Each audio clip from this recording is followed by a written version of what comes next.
I thought, he's bound to look like that. It's got to. And it came out and Welcome to Chew the Chat Podcast. That was mind blowing. Yeah, because he just didn't, I just couldn't believe it. He just defied every kind of anxiety, what it looked like. It's odd. Being around all these pregnant women today, it's just mind-blowing, isn't it, babies? Like the fact... So Kareen's about to drop. We think she's probably going to be... They reckon that they measured him the other day, saying that he's 37 weeks, but he's actually only 34. So he's either going to be a massive baby or she's going to have him early, but we think she's going to have him early. Like, I was just saying to her today, it's absolutely mind-blowing that she stood there with this baby inside her, like, ready to drop, and then her sister-in-law is stood there with a baby, just had one, like, the baby's 5 or 6 days old. And they're just, it's just mind-blowing, isn't it? Humans actually just arriving. Having babies. Yeah. Have you seen that film, Lucy? With Scarlett Johansson? Yeah. Is that the one where she's kind of like super powers and stuff? So even as a woman, I didn't even know this happens. But basically what they do is they turn her into a drug mule. And what they've actually muled is like a synthetic version of the hormone that women naturally release. And it's the hormone that shoots through their body in order to make the feces have a skeleton. Fuck. Like, as if we can actually do that. That's mind-blowing. And that's what I was just saying to him today. When I learned that, there's quite a few things that I've learned that has made me like, wow. Because loads of people think, because I travel all the time and because I am 34, that I don't want kids. I want a tribe. Do you really? Yeah, I do, yeah. You do want to go for it? I do. I don't necessarily need to have them all, but I want to carry one because I want to feel. I think it's important, like to feel the cycle of. Well, it's phenomenal, isn't it? It's like I can't even. It must be. It's a miracle. It is a miracle, and women can do it. So I have to feel that, but the rest of them I can just adopt them or borrow them. Listen, yeah, I mean that's. As good a way as any. If the love's there, love is love, you know. But that's it. Well, I was raised by my grandma, so I don't think that you have to physically have a child to love a child just as much as you would if you physically had it. I don't think. This is going to make a wonderful start. I'm going to introduce you, Savanna. Savanna Morrish. Am I saying that correctly? Morrish. Yeah, Savanna Morrish. And you are founder, owner, creative, driving force of the Gypsy Blood, yeah? Yeah.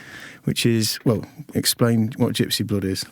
I brand it as festival fashion for those who just weren't born to fit in. That kind of keeps it broad for me. But it's basically as simple as I've been going to festivals since I was 16. And then out of all the festivals that I've been going to, I went to Burning Man. And then at that point in my life, I'd quit my career because I was really fortunate. I fell straight into a costume design job. But at this point, I'd quit my career, didn't really know what I was doing. I was on a mission to save the world, and that didn't really work out. So I was like, what am I going to do? And then, logically, I spent my last $2,000 going to Burning Man in the Nevada desert. And then, when I was there, my friend was about to buy one of these hats that was like $450. I just thought... From on site, from in the festival? No, you can't buy anything at the festival. Oh, okay. You can't spend money. That's part of the principles of it's Burning all Man. gifting, yeah. It was before when we was in Nevada, in Reno. And then I just thought, do you know what? I can do this. And I didn't have any money. I just thought, do you know what? I'll make some stuff. Hopefully if it sells, then I can use that money to then invest in more. And... it did. So how many years ago was Burning? I remember voyeuring at your socials, watching you at Burning Man. How long ago was that? So the first time I went was 2015. Okay. And that was like just such a random thing from my travels. I was travelling for about 14 months on my own, and I was in. It's always been a dream of mine, Burning Man, but it's kind of one of them things where you're like, I don't know how I'm going to get that to happen because it's in the Nevada desert, like you've got to survive in a desert for a week. It was kind of like always a pipe dream, but I never quite knew how I was ever going to get there. And then I was in Bangkok and I met this girl called Annette, and we went on a wild night out, and then we both went separate ways, but then we met up again just after. And then we ended up travelling together for about 2 or 3 months, I think. And she was amazing. She's like one of my best friends forever. And then we went our separate ways again, and then we met up again for after Nepal had loads of earthquakes, we went and did some relief work. And then, I was in Indonesia, and she was like, Sav, you've got to come to Burning Man. And I was like, I can't. I've literally got the backpack on my back. I can't survive in a desert for a week. It's not possible. She was like, don't worry, I'll sort it. And like the true fucking hippie that she is, when I got there, after like spending nearly $1,000 on the flight, I got there, she hadn't sorted anything. We didn't have an RV, we didn't have a ticket, we didn't have anything, but it all worked out and we got there. Oh, we've got to continue on this one. So she's winged it with some of that hippie synchronicity energy. All the time. Too much planning spoils the magic. No, I appreciate that. So is there something to learn? Because Burning Man is something I've always been aware of as a kind of a... It's kind of a creative, artistic outreaching of, wondrous elements, isn't it? Yeah, it's so hard to explain if you don't know. So it started off where it was just a bunch of hippies on a beach. I think it was in San Francisco. Mm-hmm. Started burning like an effigy of a man to symbolise like releasing any energy from the year. And it started to get so popular that the police kept shutting it down. So eventually they were like, how can we stop this from happening? And they were like, I know, we'll make it in the middle of the desert. So now I think it's 75,000. It's fucking massive anyway. Mm. And it's just mind-blowing. So it runs on 10 principles. And from what I've noticed, like the people that go there, the people that have been going there for years, because it has become a little bit of a fashion trend, and that's not what it is. And actually, Burning Man have done a lot this year to try and pull that back. Because it's quite opulent as well, isn't it? It's literally like partying on Mars. Like you wouldn't even believe, and you can't ever say that it's one thing or another because it's just entirely what you could ever take from it. So like the 10 principles are all like radical self-reliance, radical inclusion. It's basically all about everybody chipping in and being part of a community and being part of the experience and being part of everybody else's experience. So everything that's there, I mean, I might be, from my understanding, I think the Burning Man themselves only put on the security on the gates, the toilets, and then the centre camp, and then the man that burns. And then everything else is somebody's gift to the playa. So the desert's called the playa. Right. So that's somebody's gift. So every single piece. So there's art grants. So that's what a lot of the money of the tickets goes towards as well. But it's basically what you can give. And the people that are giving, like the biggest stages and some of the most spectacular stages I've ever seen. Mm-hmm. And that's a group of volunteers who have spent the time each week or each month getting together to plan it, to build it, then actually being there early, building it and providing the money to do it and everything. That's somebody's gift to us. And for people listening, some of these stages and some of these art kind of installations, I guess they are, aren't they? Yeah. Are like mind fucking blowing, aren't they? Yeah, you can't even believe, like, you just getting them there. I mean, do they build some of them there? Do some people go there and set up and sort of construct stuff? Yeah, so there's Reno itself, another random story. So when I went to Reno, I met up with my friends and they all worked on cannabis farms. So I was there with them for a few days and I was like, do you know what, I don't really want to be here because they were all working and I didn't, at that point in my life, I didn't want to work on one of these farms. And then, so I went to Reno and I thought I'll try and get some tickets. And I stayed in this, like the first night I stayed in this casino, which is just not me, it's not my cup of tea at all.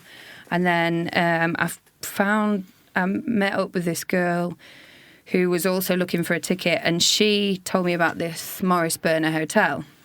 So I went there and it was like a hostel based on the principles and it was all long-time burners and like literally just said art workshops everywhere. They had like art cars in the garden and I really got an instant like thing for what Burning Man is. And you can stay there for free if you contribute, which is pretty much what Burning Man is. Mm-hmm. So when I first got there, this guy's like grilling me on why I want to stay there and what I can bring to it. And I think one of his first questions was like, so if I asked you to sort this room out, what would you do to this room? And I was like, Hey, I just want a bed. I'd probably plump them cushions up. Did your British accent get you any? Yeah, Americans love the British accent. Yeah, I was going it to can say, get you everywhere. And then when he realised that I actually wasn't wanting a free bed, I was willing to pay and stuff. And we ended up having a bit of a thing. And our first night together outside of the hotel was to the mayor of Reno's house, because he did, from the principles of Burning Man, he would spend like so much of his time and get in a hotel to work with projects in the community. So he did loads of projects with the homeless, they did loads of food drives, they did loads and loads of stuff. And he even had this like a 5-stage project to eradicate homelessness in Reno, which is huge because there's so much there. So because he was working so much with the community, he was also working a lot with the mayor. And so randomly, I'm sat having dinner with the mayor of Reno and my husband. I love your British accent. Yeah, pretty much. And they were saying that Reno, Burning Man, is about 85% of the economy in the whole of Reno. Oh, wow. So for the 2 weeks before, during and after, it's like, because every hotel has parties before and after. There's just bike shops everywhere. There's like costume shops everywhere. Walmart is literally like a festival, and the shelves are bare by the time, like, if you go there on the day before the festival, the shelves are bare, and it's like a festival in a car park and stuff. Like, even just all that in itself is just an experience. But yeah, it's mental. And even when I was there, she was saying that year the FBI were going to be there because they want to understand how 75,000 people can come together in a desert, make a community that's moneyless and lawless. There's no police presence, and then it can leave without a trace within a week. Because one of the biggest principles is to leave no trace. Yeah, so no litter and sort of imprint in any way. Nothing at all. You even take your dirty water back with you. So when you go to festivals in the UK and you just see the tents everywhere and everything, you're just like, fuck's sake. I'm guilty of that this year. I had a really tricky we fucking left our tent. I felt terrible about it. I did. I can't change it. It was awful. The one thing that Alex, my wife, said to me was, I think that they give these tents to people who really need them. That made me feel bad. Sometimes they do. At some festivals, I did. I felt guilty. I'm not dressing anything up. I felt fucking guilty, but we were up a big hill. It was pissing down. I had 3 babies, and it was like, this tent's just staying in. Where was you? We were in the lakes. We were up at Kendall Calling. Oh, yeah. Which was beautiful, but we were caught short. But I've learnt my lesson. I hope. Get a camper van. Yeah, definitely. But anyway, I intervened on your, on your much more glamorous Don't do it again. affair there. Yeah, well, so Burning Man, so it permeates right through the whole culture of the. So you said it's a couple of weeks before and after. So is the festival a week long strictly? It's a week long. Yeah. So the way it's laid out. Have you seen the overview of it? So it's like a clock. Yeah. So it has like from 1 o'clock to 1 o'clock. Right back to G, I think, is all camps. So they're the camps of the people like me or anybody else who's gifting a camp. And they're the most random camps you can ever begin to imagine. And then the rest of it's called the Deep Playa, and the Deep Playa is art installations all over. So you ride around on your bikes and... You mentioned bikes earlier, bike shops. Everyone's jetting around on push bikes. And that's one of the best things. So like Glastonbury, I love it, but everything's a mission. If you forget something in your tent, it's 2.5 hour walk sometimes to go back and get it. Then you get it, and like to try and find your mates after you've been gone 2.5 hours, or and it's just. So I went again last year. I said it was too big for me, and then I went again last year. What, Glastonbury? And then it is. It's too much effort. Whereas Burning Man's probably just as big. But because you're zipping around on your bike all the time... Is it more space then? I'm guessing there's got to be more space. Yeah. One of the things I do see, because I used a bit of Burning Man footage in a music project I was doing. I did some visuals for one of the tracks, Synchronizer, and I used some Burning Man footage, which was really cool. It was people like filming on bikes, riding past other bikes. But the one thing I got from it was the masks and the sand, because I think the sand's blowing around the dust and stuff.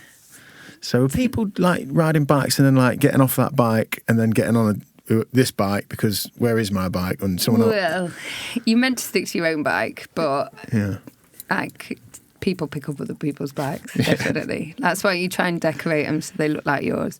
I lost a bike on my second time, I think. Right. And it just becomes annoying because then everything becomes a mission again. Yeah. But yeah, but then there's like orange bikes, which are gifted bikes. So if you see an orange bike, anyone can pick them up and take them. Oh, okay. So they're pretty good. And what are people... Because this festival is also famed for its psychedelic angles. Yeah. So I'm imagining people riding push bikes, you know, Yeah. in a psychedelic manner. Well, I was just about to wonder how much I could really say. But Yeah, let's all go. when all you go. when you were talking about the dust storms and everything, Yeah.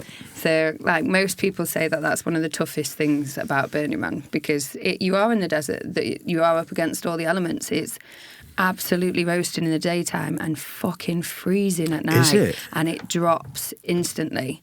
Yeah, like What, just with the darkness? That's yeah, that. yeah.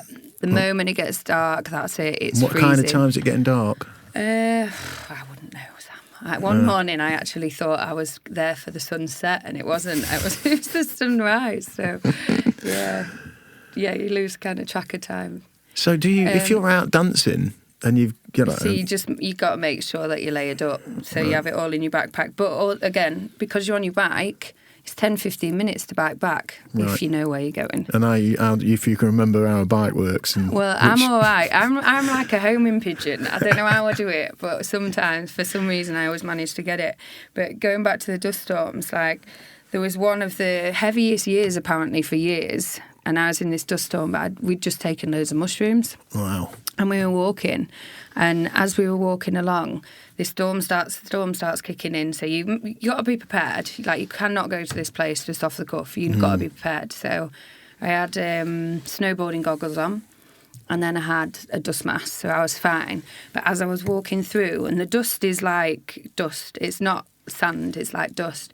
So as I was walking through, I just remember the ground, the like top sheet of sand on the floor was blowing over, and then it was just blowing all around me, and I could just see all these colours and patterns in this sand, but it was almost like a tunnel just blowing past me. So I was like walking through this kaleidoscope for ages. It seemed like having the time of my life until this guy pulled me into his whiskey and pickle bar, and then I was going to say, fucking hell, in a jar, like fucking BFG. His whiskey and pickle bar, and I sat there for ages with this pickle in my hand, thinking, I'm really not sure what's going on here now. Like, 1 minute I'm in a kaleidoscope, the next minute I'm sat there with a pickle in my hand, not really knowing what this pickle is. And then it all sort of came around, and these guys thought we should get out of the storm because it was such an intense storm, and they invited us into their bar. And everybody gives a gift. So their gift was that they were a whiskey and pickle bar. Apparently it's a Canadian thing. Okay. So they would give you a shot of whiskey and a pickle when you came in. So yeah, that's one of my favourite moments. For people listening to this who are, and we are building a listenership now and a kind of a little club of following and listeners. So the psychedelic element we've touched on in three of these podcasts already. People who know about psilocybin and mushrooms and the effect of mushrooms will be picturing that little framework you just set out there. Because it's one thing being sat in your house smiling, giggling with your mates, and it's another thing being in the desert in Reno with goggles on, a sandstorm, dust storm, and then being just oiked into a Canadian whiskey and pickle situation. That's far out. That is some fun stuff. You just, with Burning Man, there's just no way you could ever predict. Or one of my friends actually became sober. Okay. So loads of people say to me all the time, and it's a very well-known saying around it, that you'll get whatever you need from the burn. Mm. So on the first night, she always went too big, basically. And on the first night, she went too big, and she was sick all over the RV. And I can't remember exactly what happened, whether she upset people or I'm not sure. But she was in a bad way the next day, and she felt really guilty about what she'd done. But it was kind of a common occurrence. And then, so I think she just walked off to go to the bathroom or something like that. And there was an Alcohol Anonymous meeting. Because literally you get this program and it's so thick, and you can have everything from titty painting parades to learning to tango to learning how to have better orgasms to learning about quantum physics to life drawing to Alcohol Anonymous meetings. Like literally there's everything there. There's like orgy domes, there's like Reiki classes, there's like massage part. You just can't even, you could never see it all just for a start. fantastic, yeah. And you could never ever put your finger on what Burning Man is. Like there's just absolutely no way. You can try and describe it as much as you want. There's just no way, because it's so individual to everybody as well. So she just went to this Alcohol Anonymous meeting and she was like, do you know what, that's it, I'm going to be sober. And we were all kind of like, you would with your mates, we were all like, yeah, of course, it's just because you're hungover. Like, day 2 of this 5-day festival. Yeah. I'm always never drinking again the day after drinking. Yeah, I think everybody is, aren't they? Yeah, and then when she said, no, if I can do this burn without anything, and she's been going for about 7 or 8 years at this point, wow, then I can do anything without it. And she didn't. And to this day now, she's still hasn't taken anything. And she's a better person for it, I guess. Yeah, she's married. She's like... Yeah, she's married to an Indian guy and like lived in India for ages, and she's super happy, really healthy, and she glows. That's awesome. Yeah. So when you say everybody gets what they need from Burning Man, I'm envisaging that's like the intensity of the experience, whether you're using psychedelics or whatever, just the whole, as you've painted, a picture that even you say is you can't even begin to put it into some kind of, it's something that I would love to experience.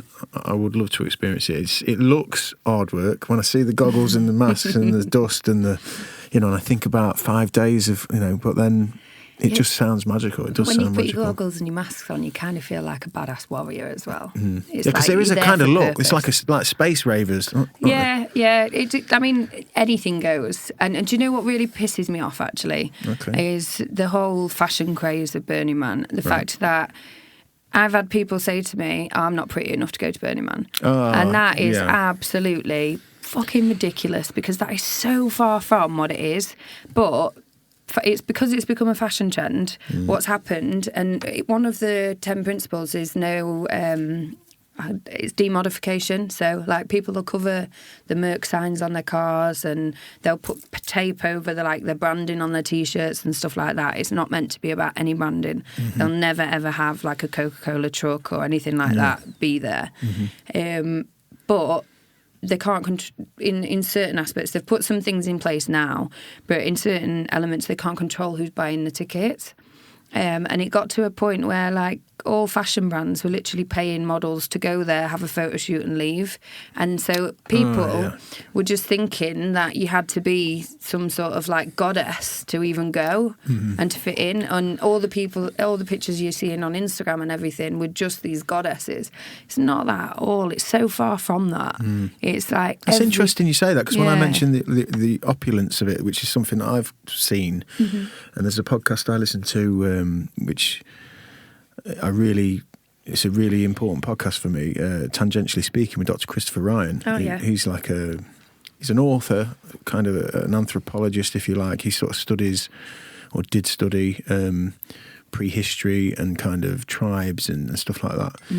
And he's psychedelic. He lives in his van, travels around America, does an amazing podcast, by the way. Anybody who's listening who loves I've heard a couple. It's an amazing podcast, but he went to Burning Man, and he got caught in the dichotomy. He could see the magic and the wonder and the initial idea and those principles you talk of, but then he found himself caught in the opulence, and like he could, those models you talk of, or the people kind of wheeling in to sort of cash in on the credit of being there and stuff. He said he got kind of caught up in that, and he said he struggled with that. He did. If you speak to any sort of long-term or old-time burner, they'd say that they're ruining it. Yeah. And they are. Like, it's become such a fashion trend. But Burning Man have put some stuff into place this year to try and stop that from happening. Like, it's even got to the point where there's certain camps where they have servants. Well, the main thing is radical self-reliance. And they're booking 200 tickets for their camp, but 50 of them tickets are for waiters and waitresses. That's just completely... Well, you're just taking the piss. That's not Burning Man at all. You just want to be seen there. Well, here's one for you then. So I've just finished a book called Sapiens. Right? Oh, yeah. I'm not very far into that, but I'm in it. Okay. Well, I won't spoil it for you, but here we go. What I took from it, which was my kind of instinctual, although very basic kind of feeling before I went into the book, which is like, us humans, we are built to evolve our creativity, essentially. You know, however you want to break that down into kind of engineering terms. You know, we used to have to walk to the water, it'd take all day, drink the water, come back home, that's all day doing that. Then someone worked out, you know, if we take this leaf and we bend it, we can go and collect water and we can bring it back. Mm-hmm. Someone thought of that and envisaged it, and then all of a sudden now we only have one person has to go and get the water, and then we don't have to do that, and now we can do this with our time. And that kind of train of imagining ideas and creating technology, essentially, kind of simplifies things for us. And then it comes with all of this complication, because now we've got, you know, an agriculture being, I don't know if you're at that section yet, but agriculture, and again, Chris Ryan talks about this a lot, when hunter-gatherer tribes and everything kind of changed when agriculture comes, and we realise that we can settle here. Yep. Okay, and we can grow food and crops, and we can build more solid domains, and all of a sudden you start to see things like order and language and rulership and ownership and all these complexities. Mm-hmm. And when I think of anything, a lifespan for a human or a Burning Man or maybe even this podcast, it starts with magic and imagination. Mm-hmm. And then what you want is, you want some affirmation, and you want some adulation, and you want some community, and you want people to know and be involved and share.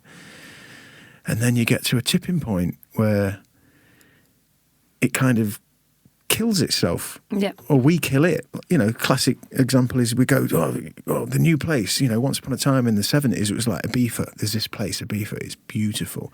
Yeah. It's wonderful. Let's go to Ibiza. Honestly, it's the music, the sunsets, the vibe, the energy, and then we all get wind of it, and we go there, and eventually we just... It gets ruined. Yeah, we ruin it. And my point I'm making is I came out of Sapiens kind of, and another book I'd read also, which was very similar, was, it's like, that's what we do. And it's kind of like, that is the human endeavour. Yeah. We create and we evolve and we look for the next thing, and that famous question, why? We keep unravelling it, and it just comes with complexity. And in the end, we commodify it and we sell it back to ourselves, and then we get sick of it and we want the next thing. And then we kind of just wish it was all just so simple again. Yeah. Yeah. God, yeah. Isn't it strange? Yeah. God, it is fucking strange. Well, okay, well, you mentioned earlier babies being born, you know, the wonder of humans having babies and stuff. And you mentioned, like, your early life, your childhood. That's what I like to find out, you know, Chew the Chat. We'd love to go back. You know, what was life like for you being born? What were the dynamics that set you on your path to, you know, your creative soul? What set you up? Where were you born? What was it like for you growing up? So I was born in Gainsborough. Okay. I was one of 7 in total. Wow. But my mum, who was Irish, she was one of 14. And then she actually married a Canadian man when she was 16 and moved over to Canada, where she had my 4 older brothers and sisters. And then, but it was never a happy relationship. It was like a forced marriage. Like, he was like twice her age. It was never for love. It was. She was 16. She was 16. Yeah. Jeepers. And he was like 30 odd. And how old were your older siblings then? When she has them, how old is she when she? She started having them straight away, I think, pretty much. Yeah. Yeah, not long after them, she started. So she's in her teens when she has her first couple of kids, kind of thing? Yeah, yeah. Wow. And apparently she was like a scout leader and everything, which is not the mum that I ever knew. Wow. And then she met my dad, but my dad was only 19. Like, so she said that her and this husband, like, literally just wouldn't even sleep in the same bed. They wouldn't even talk to each other in the kitchen or anything like that. Like, he went out and worked, and he was rich, basically, which is why her mum originally wanted her to marry him. And then she even wanted to be a nun and stuff at one point, which is so far-fetched from the mum that I ever knew. Okay. And then she met my dad when he was 19 and she was 29, and she already had 4 kids. So she's kind of flipped it then. She's gone from being the young one to then being the older one. Yeah, and he just loved her. He said that the moment that he saw her, he loved her, and he knew that he wanted to be with her. And she resisted, obviously, for a long time for a lot of obvious reasons. And then in the end, he was just like, you just don't have to go back there. You can just be here with me. So they did, and then I think about a year later, so it wasn't long, I was born, and then my sister was a year after that, and then my brother was a year after that. And then I think we all lived together in my parents' house, but then when I was 3, Leah was 2, and David was just born, we moved in with my grandma. I don't really know why, like, they all have a different story. So whoever you ask will tell, like, my mum's got her version of it, Dad's got his version of it, and Grandma's got hers. So, like, when I was a teenager and stuff, you go through that stage where you want to be normal, you want to be the same as everybody else. Why aren't I normal? And you kind of tried to figure it out. And then it got to a point where it was like, do you know what? I don't actually really need to know why. But my grandma was just, like, the best. She is universal grandma. Harry probably even calls her grandma. Like, literally, she is universal grandma to anyone and everyone. And her entire life was dedicated to making ours better. And, like... And she was the one that was like, you can be whatever you want to be. You can do whatever you want to do.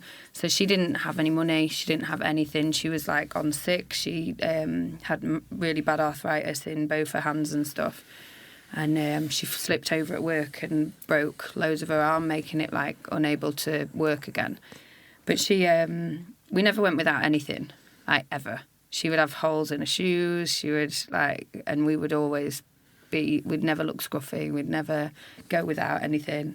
So yeah, she's pretty much why we are the way that we are. Mum's mum or dad's mum? Dad's mum. Dad's mum. Never really, my mum's got a massive family, but we never really just tracking back a little bit. So your mum's in Canada, she's had 4 babies, it's not going great with the husband. Yeah.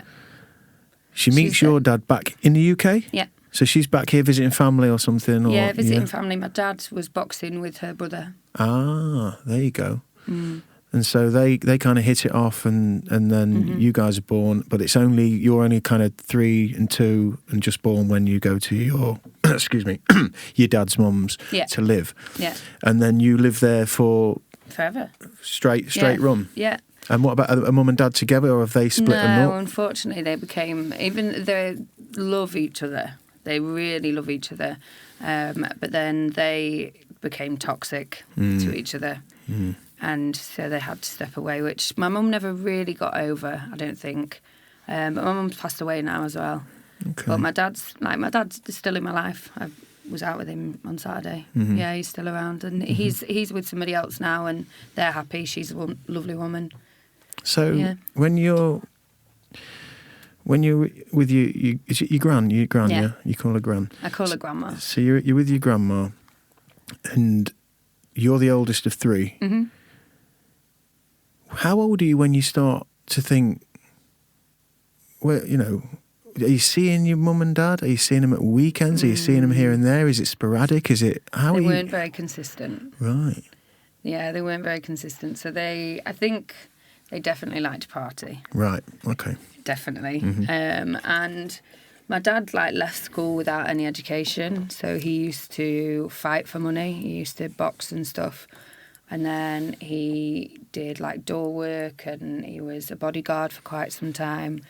So he wasn't really, in my eyes, super responsible. And then my mum's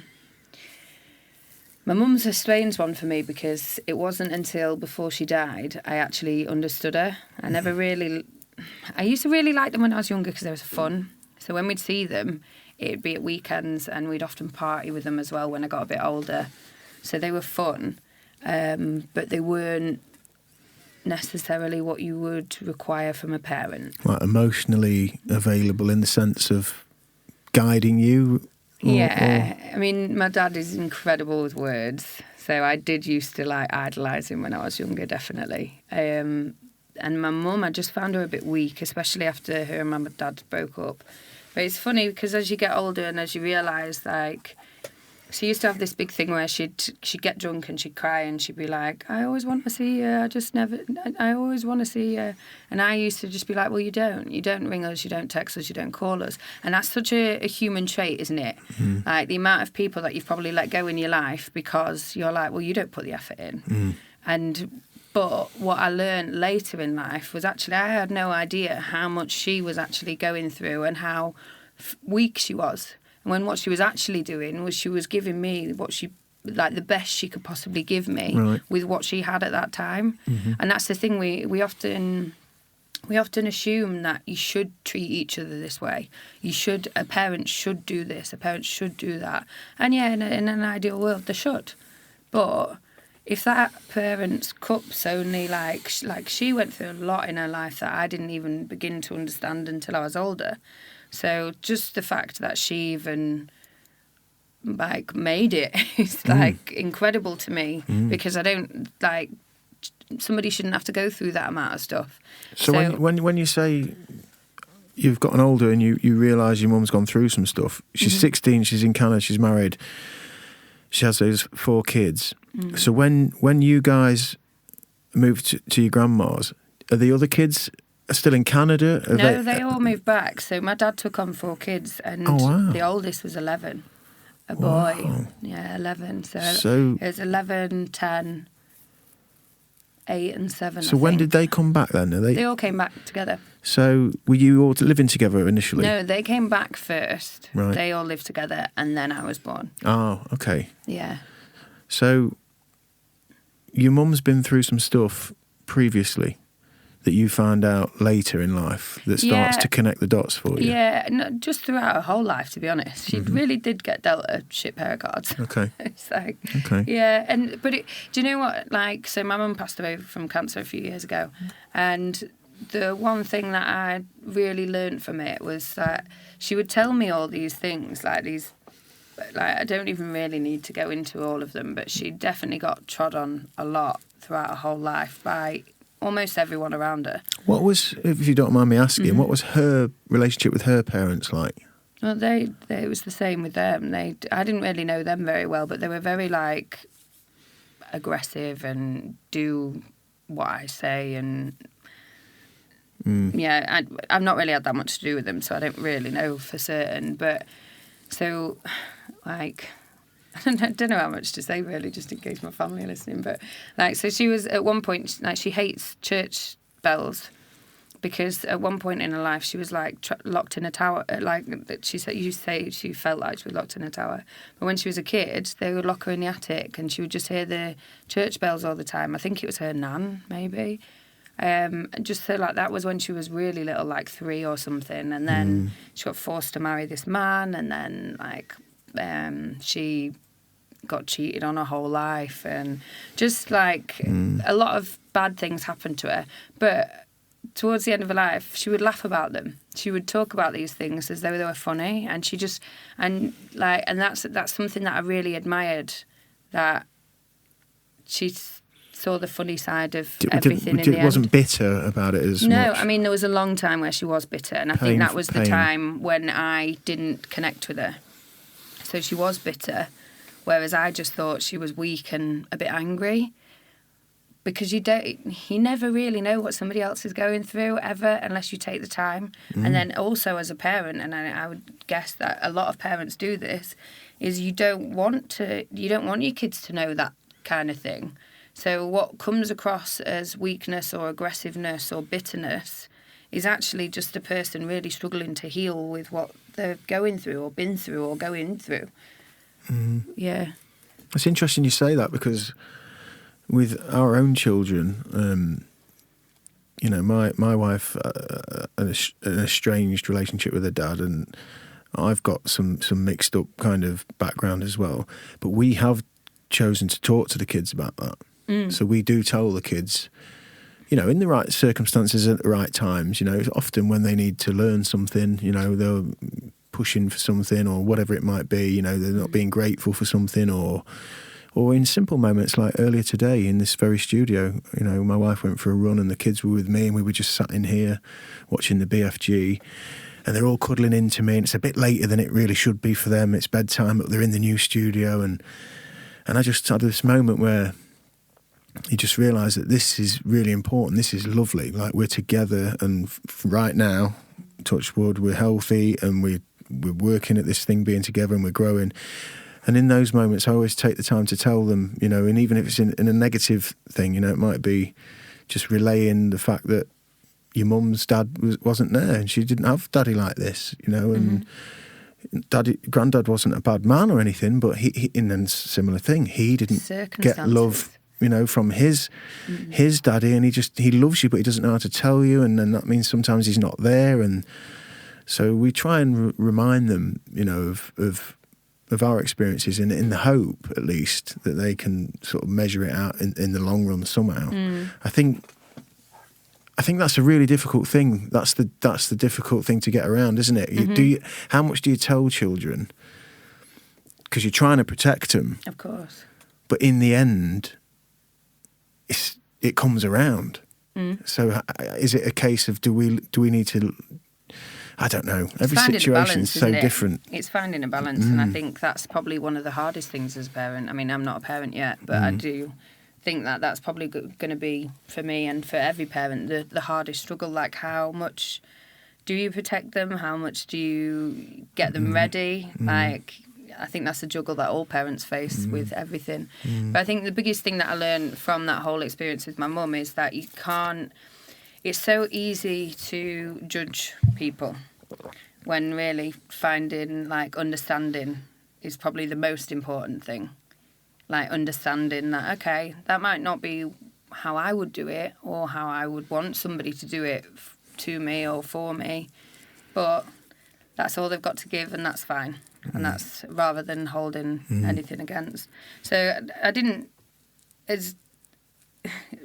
Luckily, because what you need as a child is you need that stability and everything, and that all came from my grandma. So the side of the parents where they weren't necessarily what you would expect from parents didn't really have any lasting effect on me. Because you got it from elsewhere. Because I've got it. I had it. Like, you couldn't want any more stability. My grandma was strict. I fucking knew if I did wrong. Like, I would get smack. Like, it's not like she beat me or anything, but I knew I knew if I'd overstepped the mark, and I feared that, which is something that gave me like, I was understand respectful. The parameter, don't you? Yeah. I hardly ever got caught for anything. I'm not saying I didn't do it, but I had enough respect to know that I could not get caught for that because there would be consequences, and I feared them consequences. But equally, and I think listeners will get this already from hearing you speak about your grandma, like that balance was clearly there because the emotional availability of her, sounds like you could tell her anything. You know? You could have dropped off of Mars with some boyfriend who's, you know, come to promise you the world. I wasn't allowed boyfriend, Sam. Were you not? No boyfriend till I was 18. My dad was a 22-stone cage fighting bodybuilder, and I lived in a small town. But what about Grandma? Was she cool? No. No, she was like, no boyfriends yet? My grandma got married really young.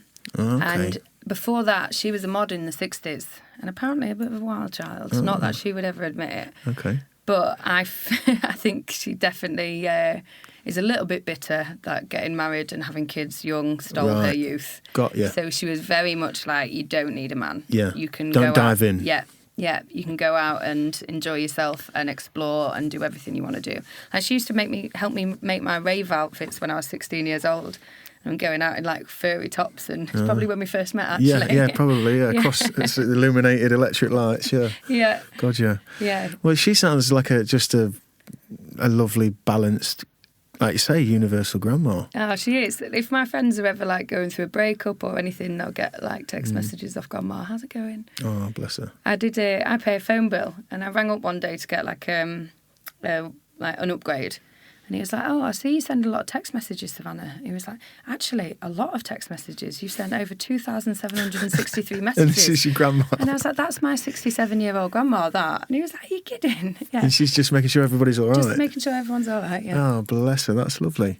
So when you're getting a bit older and you know, you said you're getting into your teens and you may be thinking, oh, am I normal, am I not normal? Do you ever have a conversation with your grandma about like, where's mum and dad? Or are you just kind of like, no, I'm just going to crack on, grandma's cool and, you know? Does it come in your mind at all? Do you ever kind of... I don't know. Do you know, my childhood's something I've probably not even spoken about for ages. It's not something that really passes my... Do you remember much of it? Yeah, I had an ace childhood in so many respects. Not your typical childhood, like your 2.4 family and all that jazz. But like my grandma would look after all of us. So when you say all, what, 7? So there was about 10 cousins. Okay. So, like the 2 cousins that I've been over to see today. So my grandma had 4 kids, and all 4 kids had kids. So, and we were all a similar age. I was the oldest, and John Boy was the youngest, and John's 6 years younger than me. So there's like 10 of us all in between this. Wow, across this 6 span. years. That's close, yeah. So we were all best mates, and we would all. Oh, that's awesome. Every day, and then my best friend Charlotte lived across the road, and then she used to have she was from a single parent family, so she used to have a nanny, and then Grandma was like, you don't need a nanny, she can just come and stay at my house after school. So every day I was surrounded by all my cousins and my family. I mean, it was literally like Grandma's house as an open house, so people would just be in and out constantly all the time, which is probably where I ended up getting so social. So I'd like to ask this next question then. So your cousins... This is your dad's mum. So how does your dad get on with his siblings where all these kids have come from then? Yeah, good. Yeah. So they're all good. So Yeah, there isn't any like hiccups to get over with like, oh, you know, my dad's not speaking to his sister and that means we don't see the cousins because of... Not on my side of the family, no. Right. That doesn't happen, no. Okay. Well, And that's we're nice. all so honest. Yeah. I think from my grandma, if one of them pissed one of them off, they'd be like, let's have it out. Sit down and talk, yeah. Well, it would just be there and then. Like, what's your problem? What are you talking about? Which we need that. Yeah. We need that because now that seems to me that's just become long kind of inbox feeds where people are venting and people showing messages to other people and reading things out of context and not actually getting in front of each other and feeling each other's energy and it's a difficult one, that is. So that sounds like a beautiful picture. You know, all the kids are just at grandma's and it's just mad. Yeah. I imagine it's just mad. Yeah, she used to take like 14 kids on her own on the bus to Donny Dome and take us all swimming and then to the cinema. What kind of human could do that? Yeah. Take 14 kids? Wow. Yeah, none of us died. She's class. Yeah, all did well. Class. Is she Morrish? So yeah, she's Morrish. Granny Morrish, yeah. Yeah. Don't call her Granny, Sam. She won't be happy about that. Powerful Grandma Morrish. That's lovely. Okay then. So when you're getting through school, how are you finding school? How are you finding school? Are you kind of leaning more to? Are you finding your creativity is? Always knew I was going to be creative. I knew I was going to be a fashion designer when I was about 8. You just decided that was that. Yeah. I was at my great grandma's house, my grandma's mum in London, and there was this. It was like Barbie, I think. Had like a colouring book, but and it's really old school. I don't think they even do them anymore. But where you would get like garments and you would paste the tabs around the figure. Yeah. Well, I just traced that figure and just designed a collection. And my grandma's still got it, I think. Oh, wow. That'll be worth some coin in the future. Yeah. And that was it. I knew I wanted to be a designer. But I never really wanted to be a fashion designer because I don't really like the pretense of the fashion industry. So costume designer worked out to be perfect. Mm. And so in school, your sort of peer group, are you kicking with the girls? Is the boys in the gang? Massive mix, but mainly lads. Yeah. Yeah. I think, definitely mainly lads. I had my best friend who's Charlotte, and then, like Harry, Luke. Yeah, like we were a really good group actually. Like our year, from what I remember, like we had a laugh, and we weren't really like. I don't know. Some people talk about school and about like the popular kids and how they used to bully people and stuff like that. I wouldn't say anybody in our year really were bullies. Oh, that's nice. I don't think it was. I mean, obviously everything's about your perception at the time. I think I was quite an angry kid at some points, but that was mainly like insecurities growing up. And my best what mate do you think was they beautiful. stem from? Insecurities, like every kid. Well, just I can't aesthetically and stuff. Yeah, aesthetically. I used to have this thing in my head where I used to think I was like the ugliest person in the world. And no one knew. I didn't tell anyone. And there was nothing anybody could ever say or do to me to ever make me think any different. I even used to try and scratch my freckles off because I used to think that they were what made me ugly. Oh, and that's bless you. crazy now, isn't it? Because it's fashion trend now. Yeah, Like, yeah. People everybody get them puts tattooed on. Yeah, it's aren't they? ridiculous. But you do, it's so funny what you wrap your head around and then you obsess about it, don't you? And then I think it was, it was my best friend Charlotte, who's still my best friend now. She's been my best friend since we were like really, really young toddlers. Still my best friend now, and she couldn't have been a better friend. Like, she didn't do anything, but because she was stunning and all the lads fancied her, every time we met anyone, everyone fancied her. So I was kind of like the fat, funny friend. And so in my head, that chewed up a little bit. And it wasn't until I started raving when I was 16, and I kept meeting all these people who didn't even know Charlotte.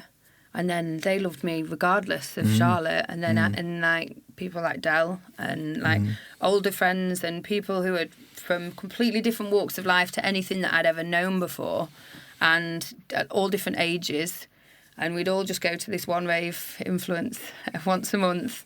And it was like inhibitions just got left at the door.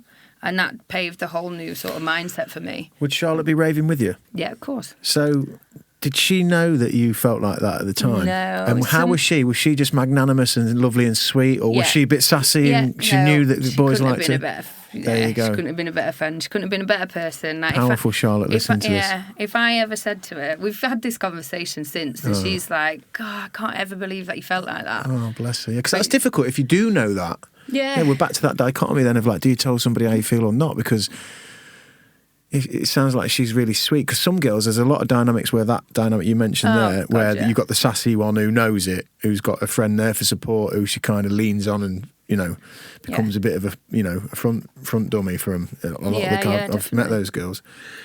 So for her to kind of not really know it, and for you to keep that inside and kind of battle with it, that's well, sometimes it came out, and I'd probably just fall out with her for no reason. And she didn't know what was going on. She just thought, she'd just think I was being out of order, and then we'd kiss and make up. I remember once when we was at school, this is primary school, I remember just throwing patio tables and chairs at each other in the garden. And then my grandma and her nana being like, you need to shake hands right now. Yeah, old school. We were like, no, okay, I love you. So you start going raving. Yeah. And it's at a time when, what were we in? We're in the late 90s? Were you old enough to be in the late 90s? I was 16, so it's 2002. Okay, 28th September 2002. Okay, yeah, so... Not that. We're in the kind of cyber outfits. Yeah. We've got the fluffy boots. We've got the glow sticks. We're in full kind of like raver bunny mode. Yeah. Fashion wise, then, like you mentioned it earlier, your grand's helping you to start making stuff. Yeah, it was. I was talking about this earlier on actually to my grandma. It was one of the best bits about it. That was part of it. Part of it was planning, designing, and making my outfit before we went. And then getting to wear it, yeah. And Grandma would always be sat helping me the night before because I always leave everything to the last minute, putting all the sequins on and gluing all the rhinestones and stuff like that on. I'm a little bit older than you, and I can remember, from my perspective, the change from going to raves where, it was still kind of smoke screeny kind of lumberjack shirts and people just kind of in their civvies. To all of a sudden, just like, whoa, what the fuck's going on in here? There's just like neon everywhere and like this crazy, and it was great, it was really... It's expressive. Yeah, carnival-like and kind of... Yeah, but it kind of it felt like, I was obviously on many different clouds at the time, but it felt like it just happened kind of like overnight. And like by the time you come on the scene, gate crashes and places like that, they like really, really embraced it, didn't they? Yeah. It was almost like putting on like a costume, like any costume. You've been to a costume party, you put on a costume, you lose your inhibitions because you already know you look ridiculous, so you just have a good time. Yeah. And it was like that, like it was, or like putting on your war paint. It was like getting ready, planning the outfit and everything was just as big of a part of it as what actually being there was. Yeah, it makes it more immersive, doesn't it? Yeah. And then obviously in those kinds of clubs, the music, it just takes you away. And I was literally talking about this to my dad. So my dad his new partner has got a daughter who's 17. And so he was like, Sav, will you take her to a festival for me? And she doesn't really have many friends, and I want to take her, I definitely do, but at the same time, I want to be like, that's what you should be experiencing with your mates, not with your, like, stepsister that you barely even know, who's, like, really getting to the later end of her raving stages. Do you feel like you are? Well, I'm 34 now. I mean, I don't know how many raves I've got left in me, but then talking about it like I was to my dad, because I was saying, like, there's absolutely no feeling in the world like that moment like that I used to get on the dance floor. I can't say that I've had that for a while, but when you're like, your arms are in the air, like your eyes, I remember I just used to always have my eyes closed, and I would just dance on the same spot for 8-10 hours. And so when you go into like meditation and everything like that, and it's all about focusing your mind and freeing your mind from all like distraction, when I'd be on that dance floor, I would not be thinking about fuck all else.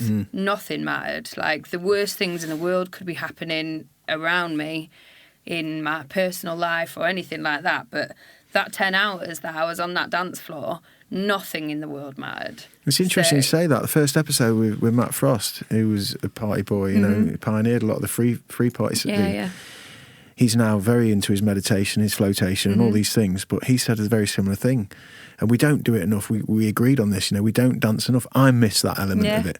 I miss looking across a sea of faces that are locked into a you know, a repeating beat with a, you know, a lovely sort of trancing kind of sequence to it where everyone's just locked in and there's just something magnetic. And you feel the energy. You feel that every single person in that room is having just as good of a time as what you're having. And for every single person in that room, nothing else matters. And it's like a unity as well, isn't it? Dancing's something that we've kind of like, it's fucking scary for people now. You know, like, you know, we joke about dad dances and all that, and someone will get pissed at the wedding and let it go.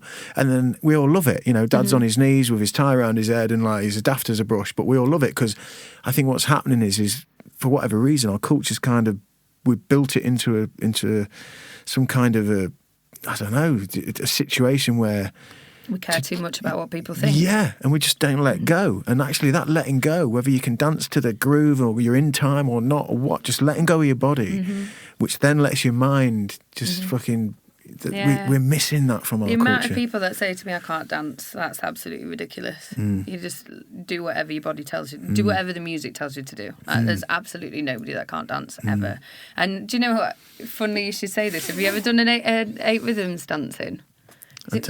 Five rhythms. I'm not sure. So me and a friend of mine, when I lived in York with my last partner, things weren't going so well in our relationship, and I was starting to realise that maybe I'm not so happy with the place that I'm at the minute.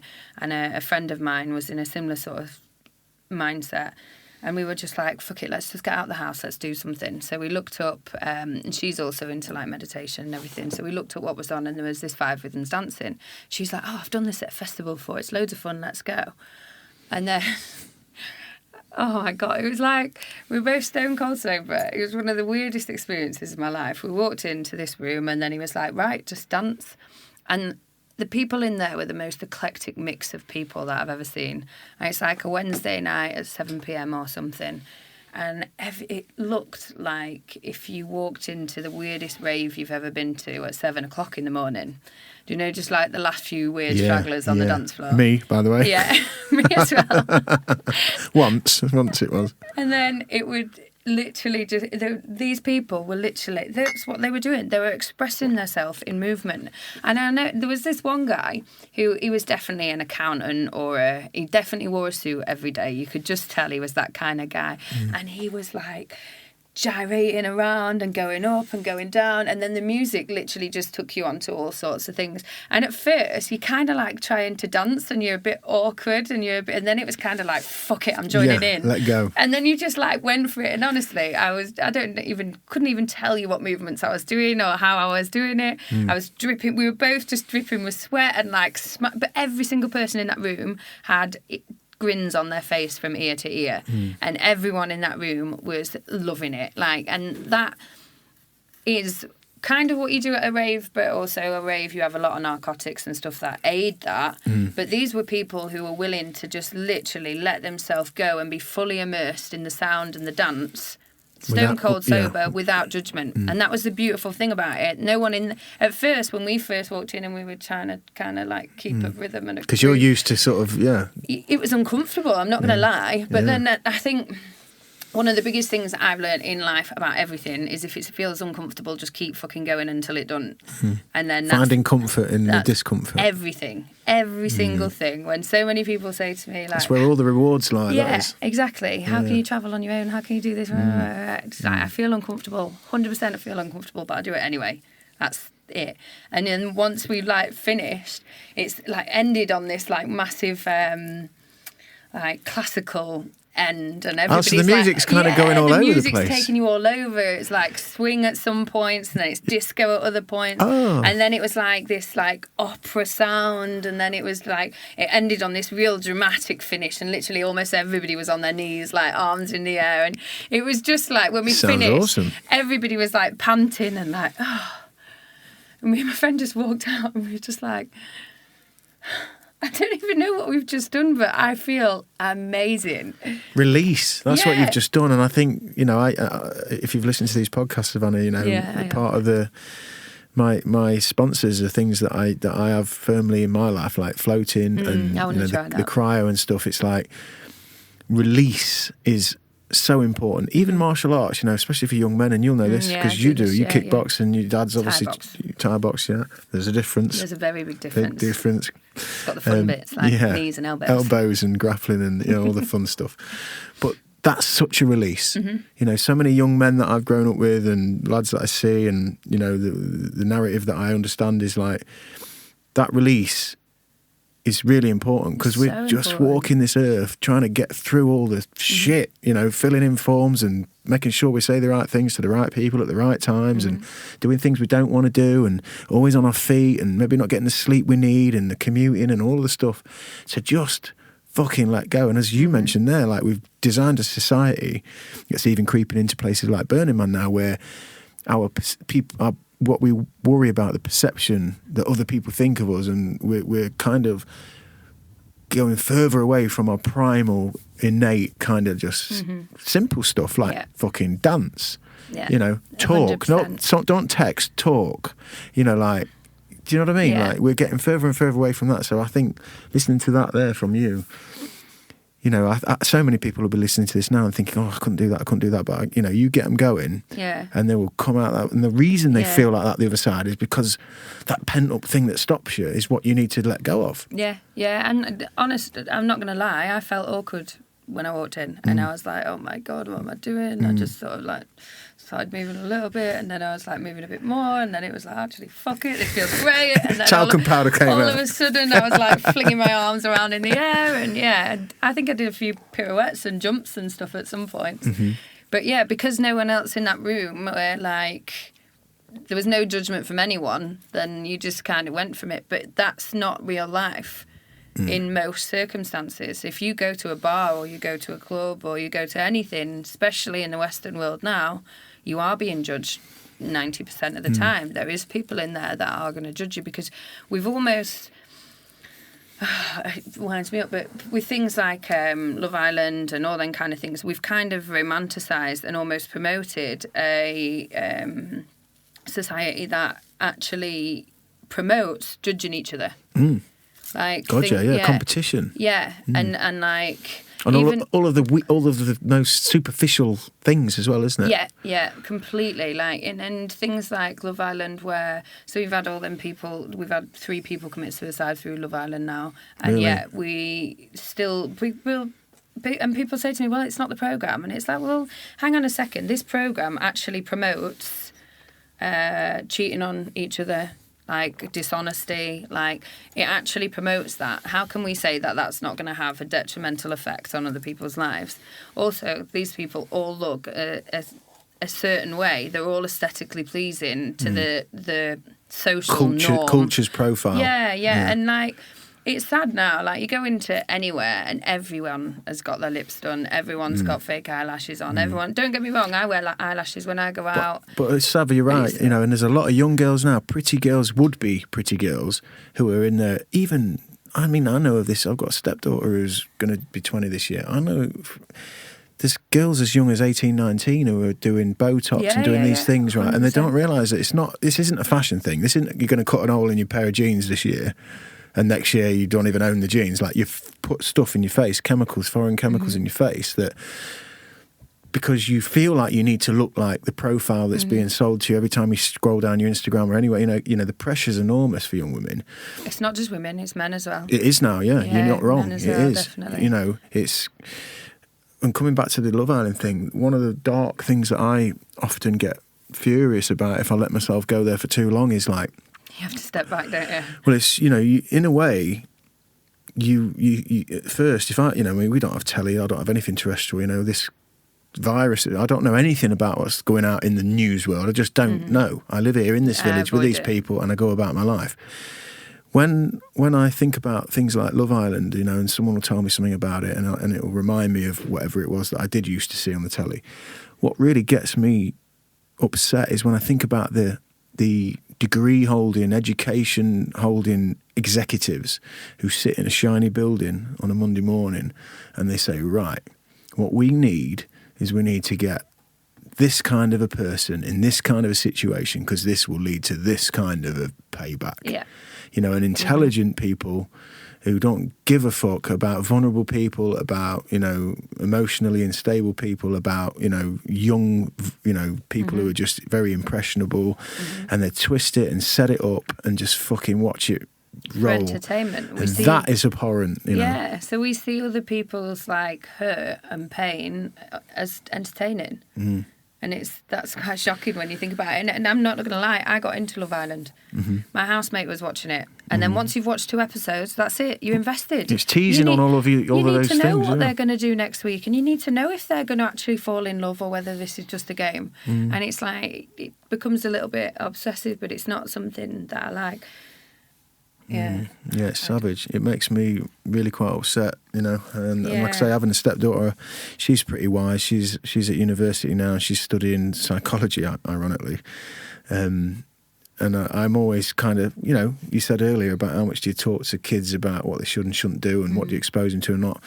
I'll always just kind of just try and remind her, you know, that you're good, you're all right, you're doing the right things. You don't necessarily have to just, you know, get the armour on of the whatever the local or national or whatever it is, the universal Instagram look is. You don't just have to go out and get that look and be that look and get the likes and, you know, just try and be who you are.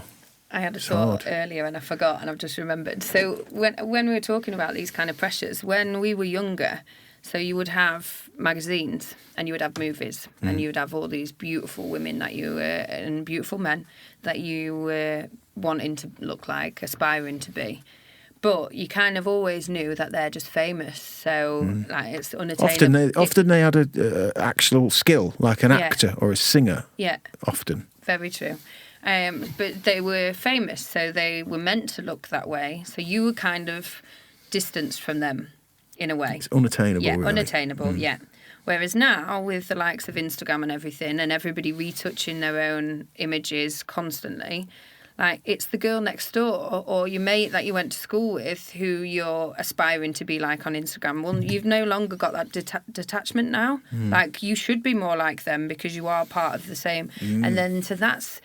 Does that make sense? Yeah, absolutely. That right. Yeah. So now it's like you're not competing with celebrities and famous people. You're actually competing with who you think is a real person because you've seen her or because she's from your town or something like that. When actually she's not. She's retouched all of her images. But and also when I was a kid, you didn't even take pictures of yourself. No. The selfie phenomenon is something. I mean, we touched on this at the time of recording. We did the first Four Brothers podcast. Yeah. And one of the things we talked about was the Joker. And we had no theme in this podcast at all. It was just commotion and brandy and CBD and chaos. But actually, there was a theme when we come back was this. It was like the impact of social media and the impact we're having on each other and people mirroring ourselves, you know. You saying it there about the girls, you know, girls are seeing the girl at the end of the street or a girl they went to school with who they haven't seen for a while, but they look at her Instagram and fuck me, she's like a Californian goddess. But she's not. No. She's taken specific pictures in specific spots, used specific filters.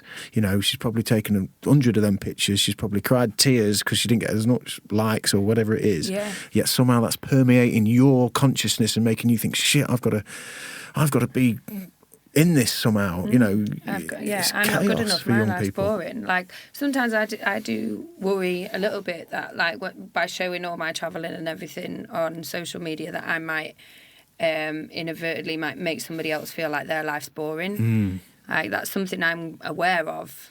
Unfortunately, I share my stuff because I share it with my friends and family and everything. But that's what people... But that's also why I tend to always try and put pictures of me without makeup on. And Real. like, don't get me wrong, I do selfies, not going to lie. And sometimes I apply a filter. But I do try and put as many pictures as I can on without makeup on. Because that's me normally. I saw an old school friend today, actually, in Tesco's. So I woke up, picked my sister up, and was getting this baby shower ready. So we had loads of stuff to do before we got ready. So, I got up, didn't even shower, went straight to Tesco's, got the stuff that we needed to get, bumped into an old school friend. I probably hadn't seen her for about 10 years. The first thing she said to me, she was like, "Oh, you're not very well." I think what she meant was you look like shit, and I don't look like I do on the pictures that I post on social media because you don't. You very, very rarely post a shit picture. Well, I will call you on this and say, you know, because my wife's she'll do that all the time. She's just like, fucking is what it is. I mean, she's a Geordie, she's hardcore. And if she ain't got, this is what I look like, this is how I am, and this is how it is. But I would bring that back to what you said about the dancing, people being liberated from the dancing. I think it's liberating if you can get to the point where you don't give a fuck if you see whoever in Tesco's and you just got out of bed. And if they say, "Oh, you look like you just got up," you can giggle with them and just say, "Well, yeah, funny. I have just got up," and like, I'm not hanging on to this like you are. Do you know what I mean? I haven't got to sit in the car and do my makeup just in case I see somebody, or because this is me. And that's fucking liberating in the same way, I think. Yeah. But again, culturally, we're applying so much pressure to ourselves, and it ain't slowing down. It's not slowing fucking down. Speeding up. The annoying thing is that we were all very aware of it as well. Like you ask anyone about it, and they all say about the They all say about the pressure of social media, and the thing is, like, TikTok's another thing. Like 8-year-olds with phones and on TikTok. Oh, don't get me going. Do not get me going on children with phones. That is something that these Chew the Chat listeners are going to, that's going to come along. I think that's where the future just is destroyed. Children need to learn about the world. I won't go too far. A little anecdotal sort of clip on this. I was coming out of the shop the other day and I saw a lovely lady with a lovely buggy with the rain mac over it, and we were kind of in between rain. And I didn't see the child, but I'm imagining him somewhere between 6 and 12 months, you know. And the lady sort of just bent down and sort of slid her phone into the buggy and gave it to the kid. And I saw the kid holding the phone and just walking through the village under the, you know, and I just, in that moment, and I'm not judging anybody here because this is a broad cultural observation, yeah. What we're doing in that moment, you know, that baby is supposed to be looking at the sky, at the trees, its environment. It's meant to be downloading its fundamental absorbing, imagery and smell and touch and sight and sound. And as soon as you do that and you put that hypnotic, colour, spellbinding, moving magic in front of them, they are going to miss downloading all of those fundamental things that are the precursors to any kind of stability in becoming a human. Yeah. So I won't go any further than that, but it's fucking the most debilitating thing that I ever see because of this conversation we're having. We're grown-ups talking about our struggle. Yeah. You know, you're going to put these things in children's hands. Sooner now. Fucking hell, it's, I was on this island in Koh Tao Kiev, which is like just off the south coast of Cambodia. And it's like a primal island. There's 4 guest houses on it, none with electric, no cars, no nothing. It was like jungle in the middle, beach all around. like anything deadly lived on that island. There's pit vipers and king cobras everywhere. Like, you have to walk everywhere with a stick, and every time you go into the toilet, you have to like check everywhere, because even though they're like deadly snakes, they're not ever going to bite you, because their venom's their food. So they'll tranquilise their food, or they'll kill their food and then they'll eat it. They can't eat you, so they're not going to bother unless they're afraid. Mm-hmm. So you just proper check the toilets and you're all right. Like, I didn't actually see any. And then, but this is the coolest island ever anyway. And I sat there having lunch one day, and there was this little girl her mum owned the restaurant, and she ran out to, I watched her, and she was about 6. And at the time, my cousin was also 6, a little girl called Hope. And she ran out to the fisherman. She got the fish in this bag, and she like ran into her mum. And then she was just playing with 2 chickens, just running around on the beach. And so this girl, and I asked her mum, and she was born and raised on this island.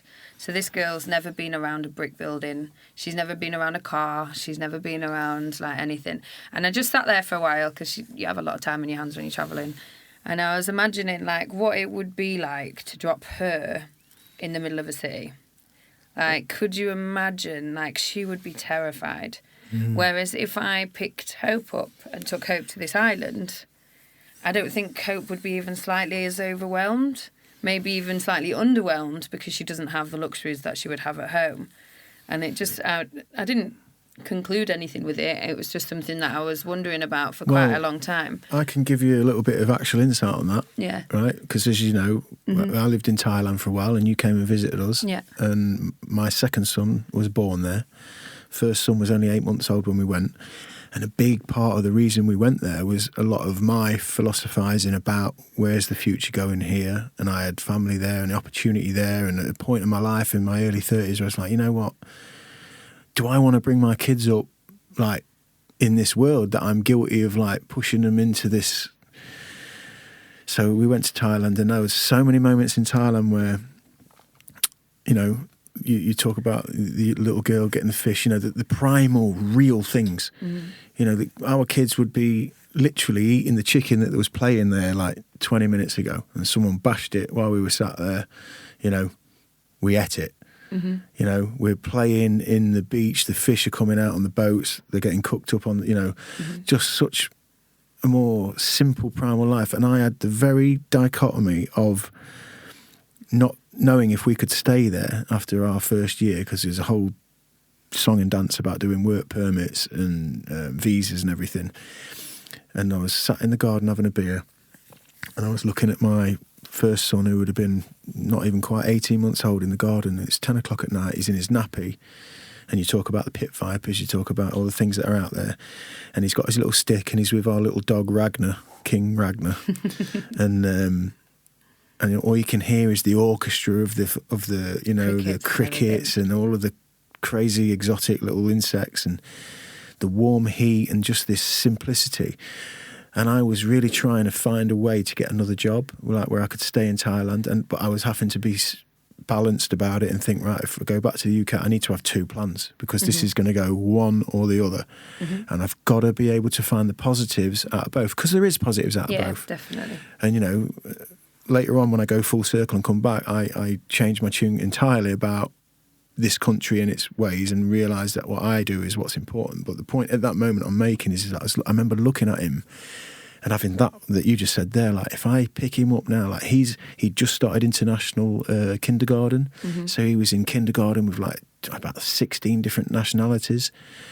And he was starting to pick up, he could count to 5 in Thai, you know, and I was thinking, you know, I've got to make a decision, or I've got to make something happen, because his life, their lives are going to be fucking polar opposites if we live here or if we live there. Mm. And then I started getting down about the things about the UK that I wanted to leave from, but then I could pick up on, I'd learned enough about Thailand in that time as well to know that there's a flip side to everything, because where this freedom lies, there's a lot of negativity as well, in the same way as, we've got this industrious built up infrastructure here, which is great, but there's, we lack the freedom and so I was kind of dicing with these two feelings, and I managed to come up, my wife and I, we spent many a night. It was horrible that last couple of weeks. It was really difficult, one of the most difficult times in our lives.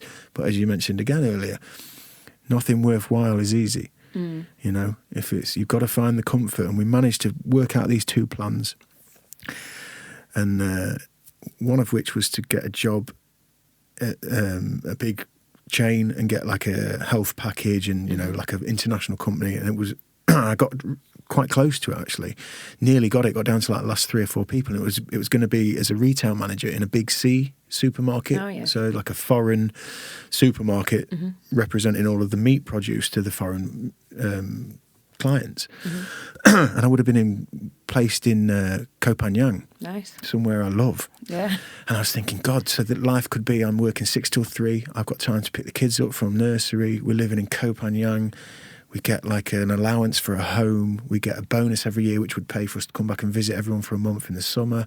And we'd be able to save serious money and live well in Thailand and, do it for however long. Or I've got to go back, and luckily I got a house that I rent out, and we've got a home, and the schooling structure, and there's a lot of benefits to be had there. And I made these two plans, and we came back, and I wasn't over the moon about it, but I knew we had to do it.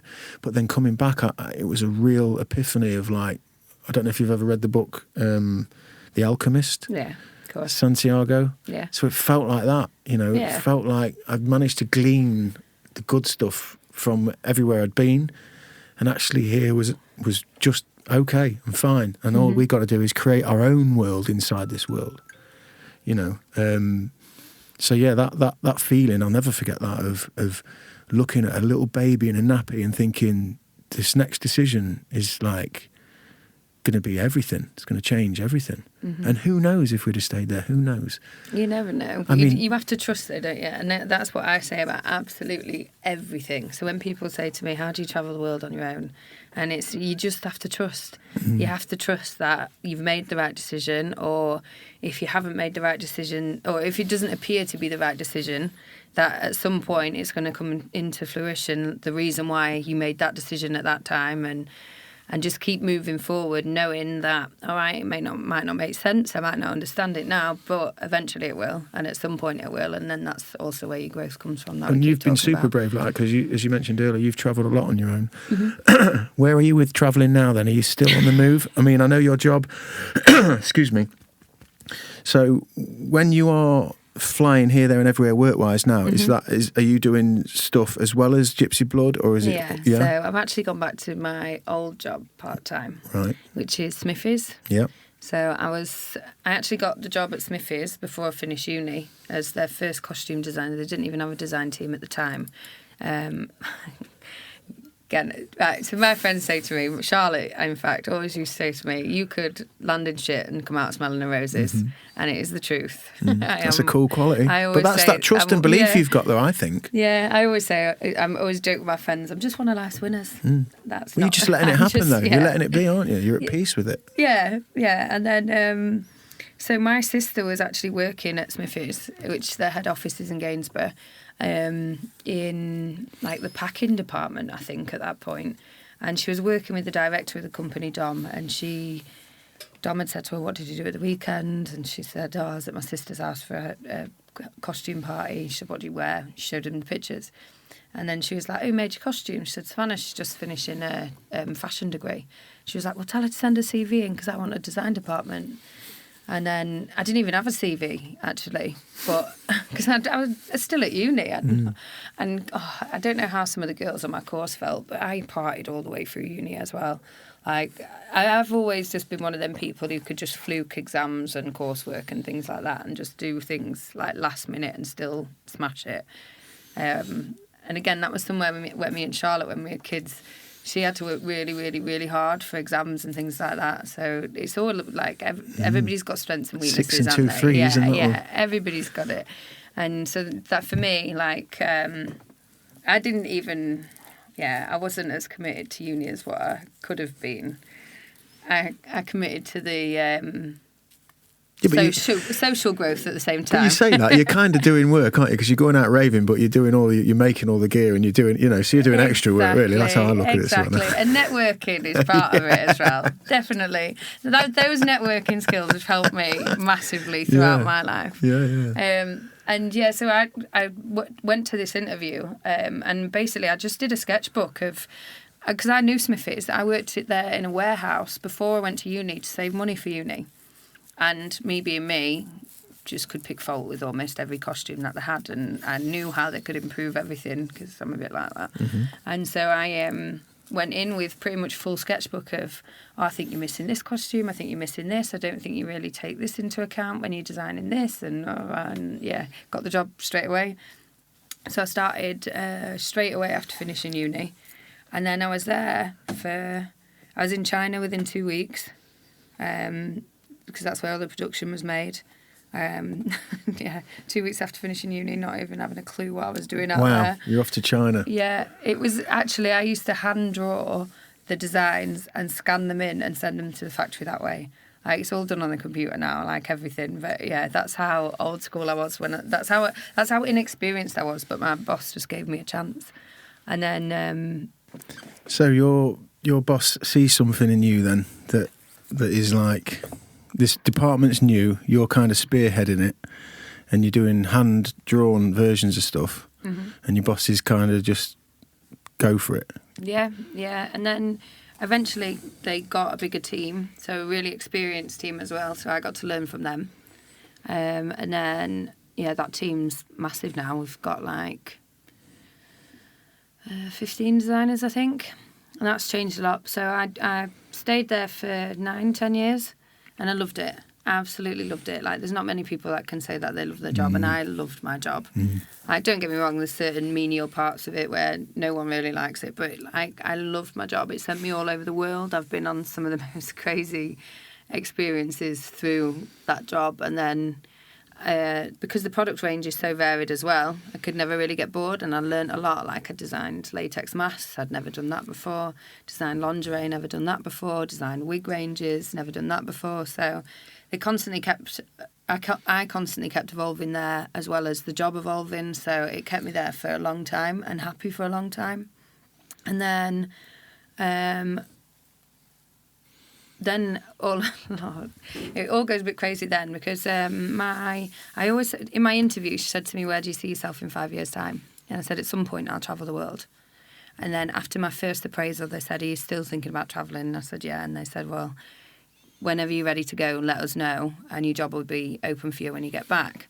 Well, there's a nice offer. Yeah, well, it's a beautiful offer, because then it's kind of like a no risk, really. And then you get an insight to how much they value you as well. Yeah, I knew they valued me, and I valued them as well. Like it, and the reason I'm so passionate about my job, and even then, like, in fact, quite often the only negative thing I get back in appraisals was sometimes you're a bit too passionate. And I would. Yeah, I get a bit too involved sometimes, I guess.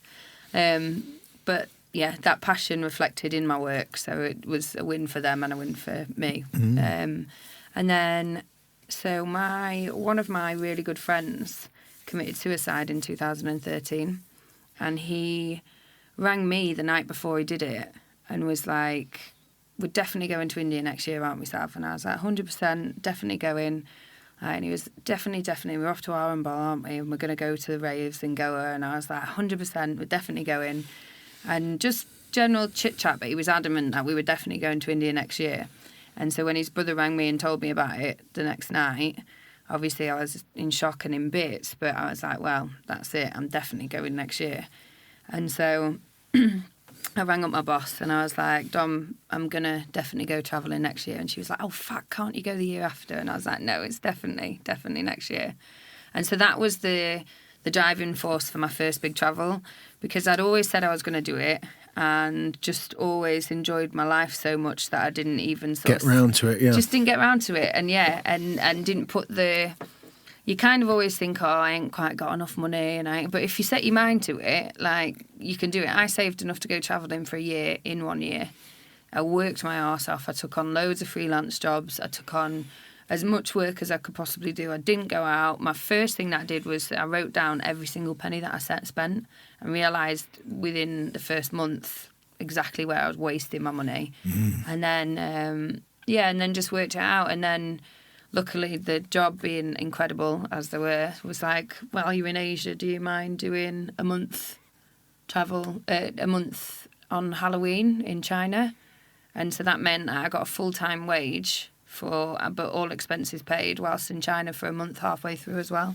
So that was amazing. Yeah, that's fantastic. Yeah, and then when I came back from travelling, I worked for about another 5 months, and then I was like, actually, I don't really want to work in anybody's office anymore.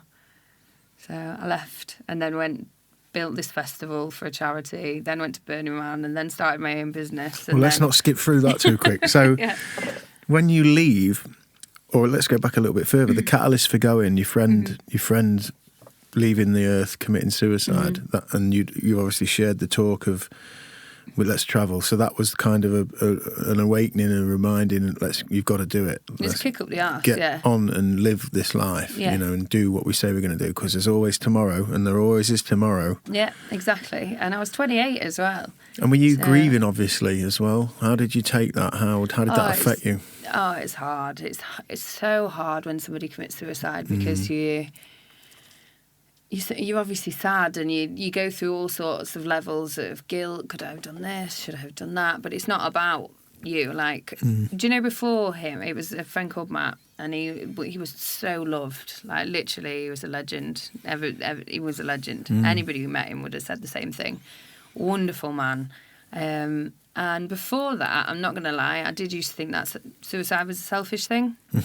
And my mum used to try it when I was younger. So that kind of always just made me think that it was really selfish. Right. And then, so Matt stemmed from having his heart broken. His wife that he was with from when he was 14, exactly a month after they got married when they were 24, a lady got in contact saying that her husband and his wife were having an affair. And he point blank refused it straight away, and she sent him a video.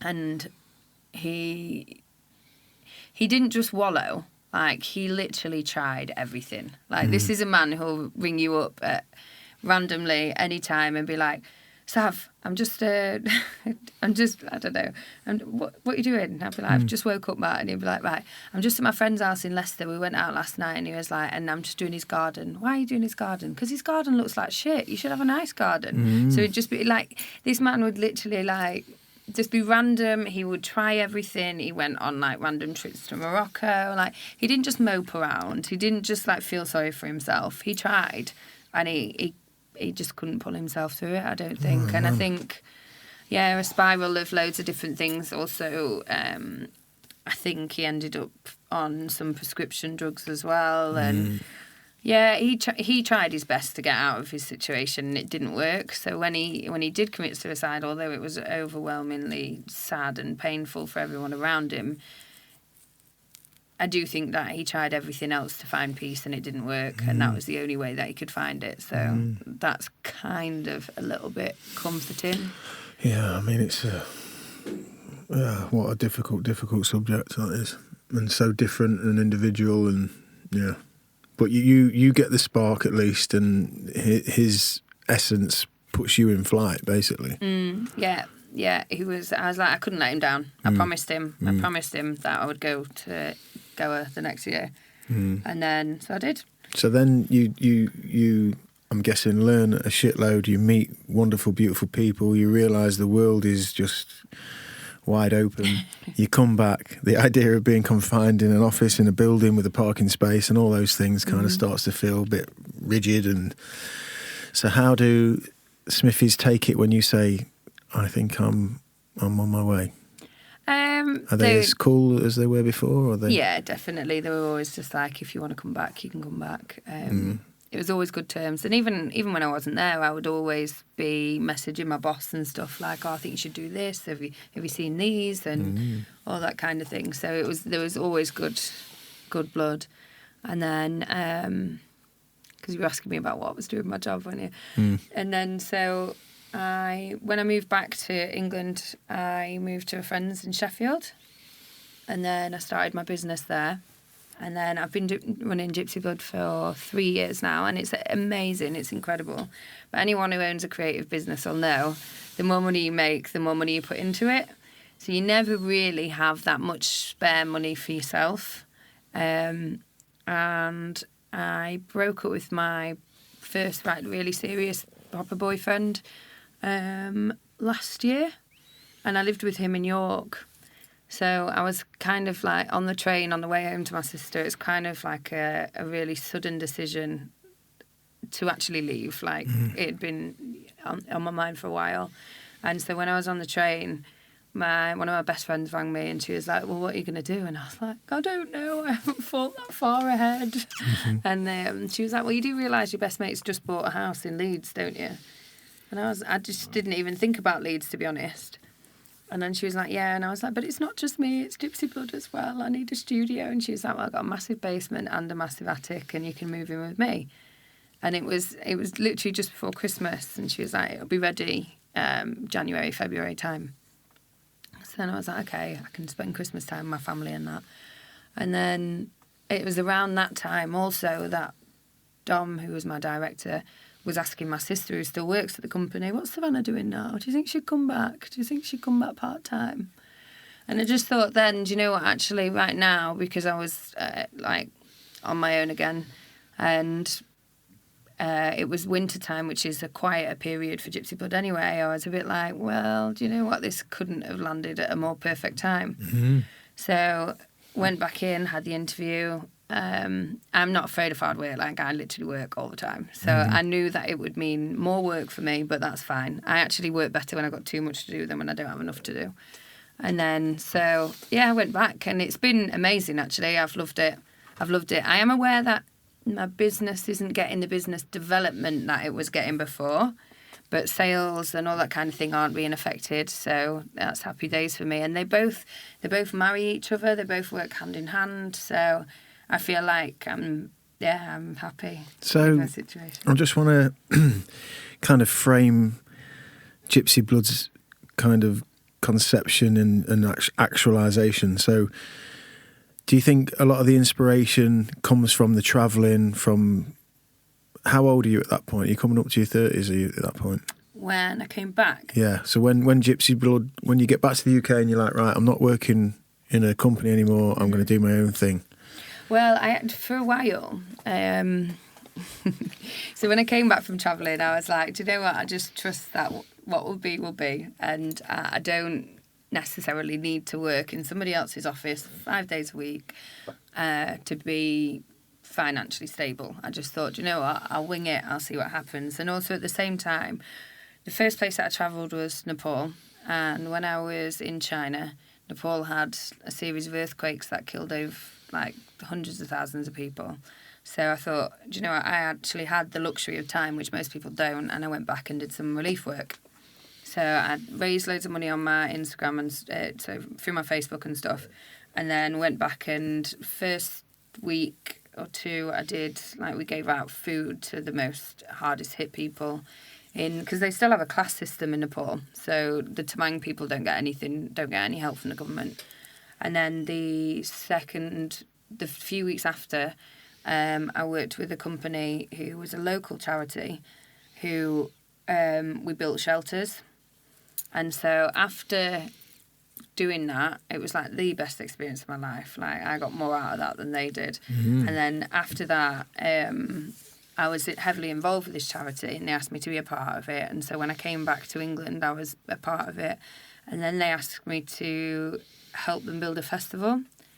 So I was like, fuck it, I love festivals, I love this charity. You've done a lot of market research, haven't you, in the decade preceding this, haven't you? Exactly. So I was like, yeah, definitely, great idea. And then I thought, you know what, I'm going to dedicate my time on this and just not work for a bit. I had a bit of money in the bank, I wasn't really bothered. And I thought, I'd just lived like a traveller I was living on like easy away. But what I learned a lot from that whole experience. So the festival ended up becoming more hard work than I ever imagined it could ever be. it wasn't as successful as we intended it to be, and there was a lot of bad blood after it as well. Oh no. Which left me in, if I look back now, I'd probably say I was depressed for quite a while after that. As a direct kind of consequence, do you think? Yeah, I couldn't talk about it, didn't want to. Oh dear. Still now, I don't really like talking about it that much. I don't like to think about it that much. Do you think, do you feel like because of failure or because of energy that just went missing? Or Both, all of it. When something doesn't really work and you give it your all, and then... Can you put your finger on what you think it was? Was it... Yeah, I mean, I wouldn't really like to go into it, but it was dynamics. I think a lot of the people involved. It started out 34 people was in the first committee meeting. The last one we had 4 people in it. Okay, got you. Then by that time you were already so invested, and then so much money went into it, including my personal money went into it. Basically, the pot that I had for not working was in it. And then, yeah, just like I don't really want to go into all the details about it, but it left a really, really sour taste in my mouth for quite some time, which is so weird because before that I was like high flying, like nothing could touch me, like I was on this frequency where I was like everything was going to happen exactly how it should, and then that didn't. Have you gotten to a point? Straight back down. Have you gotten to a point yet?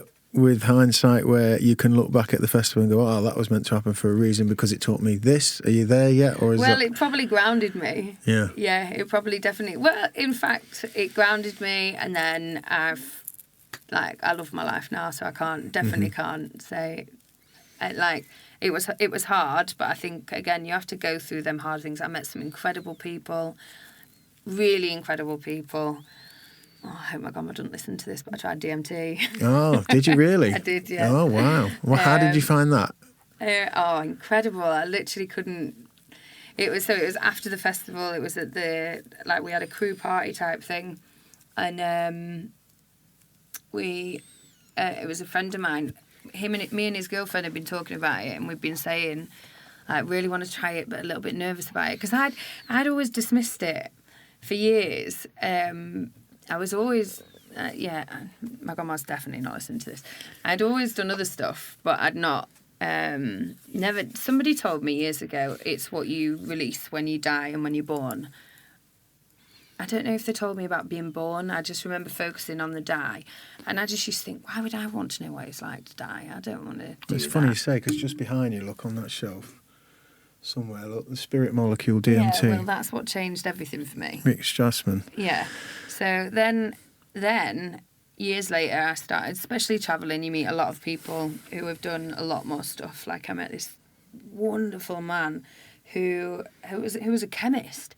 He made drugs, he made acid, and he's never, ever, ever tried a synthetic drug, ever. Yet he cooked them. That's like being a chef and like studying food for like years. Being Walter White. Yeah, true. Yeah, true. He was a real life one, although he looked more like Tarzan and lived in the jungle. Oh wow! But yeah, he was interesting. He was really, really incredible. Do you know when you clock somebody in a room and you're like, I have to speak to them. I have to know more about that person. Aura's just pulling you. Yeah, and he was that person. And yeah, he's given it to his friends, and his friends have loved it, and he's never tried it. So he spoke to me about it, and I met loads of people along the way who spoke about it. I guess to me, before travelling, drugs had always been about a party. Recreation. Yeah. And then, which in itself is spiritual in a lot of ways. Without you really knowing it and necessarily setting out for it. Yeah, definitely, in a lot of ways. And then, so loads of people spoke about it. And anyway, I then watched The Spirit Molecule. And I was like, hang on a second. The thing that got me was that it's the only thing that we have and plants have in common. And then I was like, hang on, that's something special there. If that's the one thing that connects us chemically to nature that we have, that they have, then there's pretty far something out. That's got to be explored there. And then obviously with the fact that it's when you're born and when you die, so the gateway. So to give listeners just a quick insight, DMT is dimethyltryptamine. And it's a psychoactive compound that we carry in our bodies. We are all carrying dimethyltryptamine. And as you mentioned, it's a lot of research points to it being produced in our kidneys, in our liver, but also in what's known as our third eye, in our pineal gland. I think it's been proven in rats. I think we're insinuating that it's the case with us humans. I know there's been more stuff. I know Rick Strassman's actually working with a guy called Dr. Andrew Gallimore, who's from this fair land, Lincolnshire, who's going to be on the podcast actually next time he's back in the UK. They're doing some dramatic work now with the latest research on DMT. But we all carry it. The difference is being for us is that we have to take it. We have like an inhibitor in us, don't we? Where we can't actually, whatever it is that's in us already, that's kind of native to our engineering, is just working in sync with our body. But when we take it externally, either if we smoke it or if, for instance, things like ayahuasca, which an active ingredient is DMT, then that's how we can glean its effects. So when you took it, then are you smoking the synthetic version, which is the quick route, 15-minute bolt into the universe of God? Yeah. And did you go to that place? God knows where I went. I just remember, so I was sat where there was like, so because me and this his girlfriend had been saying that we really wanted to try it, but we were a bit nervous and didn't know if we'd actually do it. He kind of just turned to me and he just went, "Yeah, smoke that." I know that sounds really irresponsible, but I was like, okay. And I just didn't hesitate, because I thought if I did think or hesitate, I might have not done it. So I just did. And then I just like leant back. And have you seen the Hunger Games? It's the only way I can describe it. Yeah. In the Hunger Games, she shoots an arrow at the dome and it sets off all them colours. That's all I could see. And I can't even tell you how I felt, or apart from all I could say when I come around was, wow. Wow. For about 15-20 minutes, literally, I couldn't say a word. I just had this overwhelming feeling of just fucking wow in every way. And sometimes I just don't think that you should try and describe something, because you just can't. I think everybody that I'm aware of, and even if you go straight back to the people, from the counterculture, the Terence McKennas of the world, who are fantastic linguists and a real ability to describe things and articulate things. I mean, even Terence, with his kind of lovely tone and his wonderful kind of way of speaking, he could paint the pictures, but even he said, you cannot, No. But isn't it interesting that you mentioned the relation, kind of the mythology of it being linked to the flash of light before people die? That's a release of DMT, or being born is the release of DMT, which is said to be in our pineal gland, and just a rush of it being produced into our blood and into our system.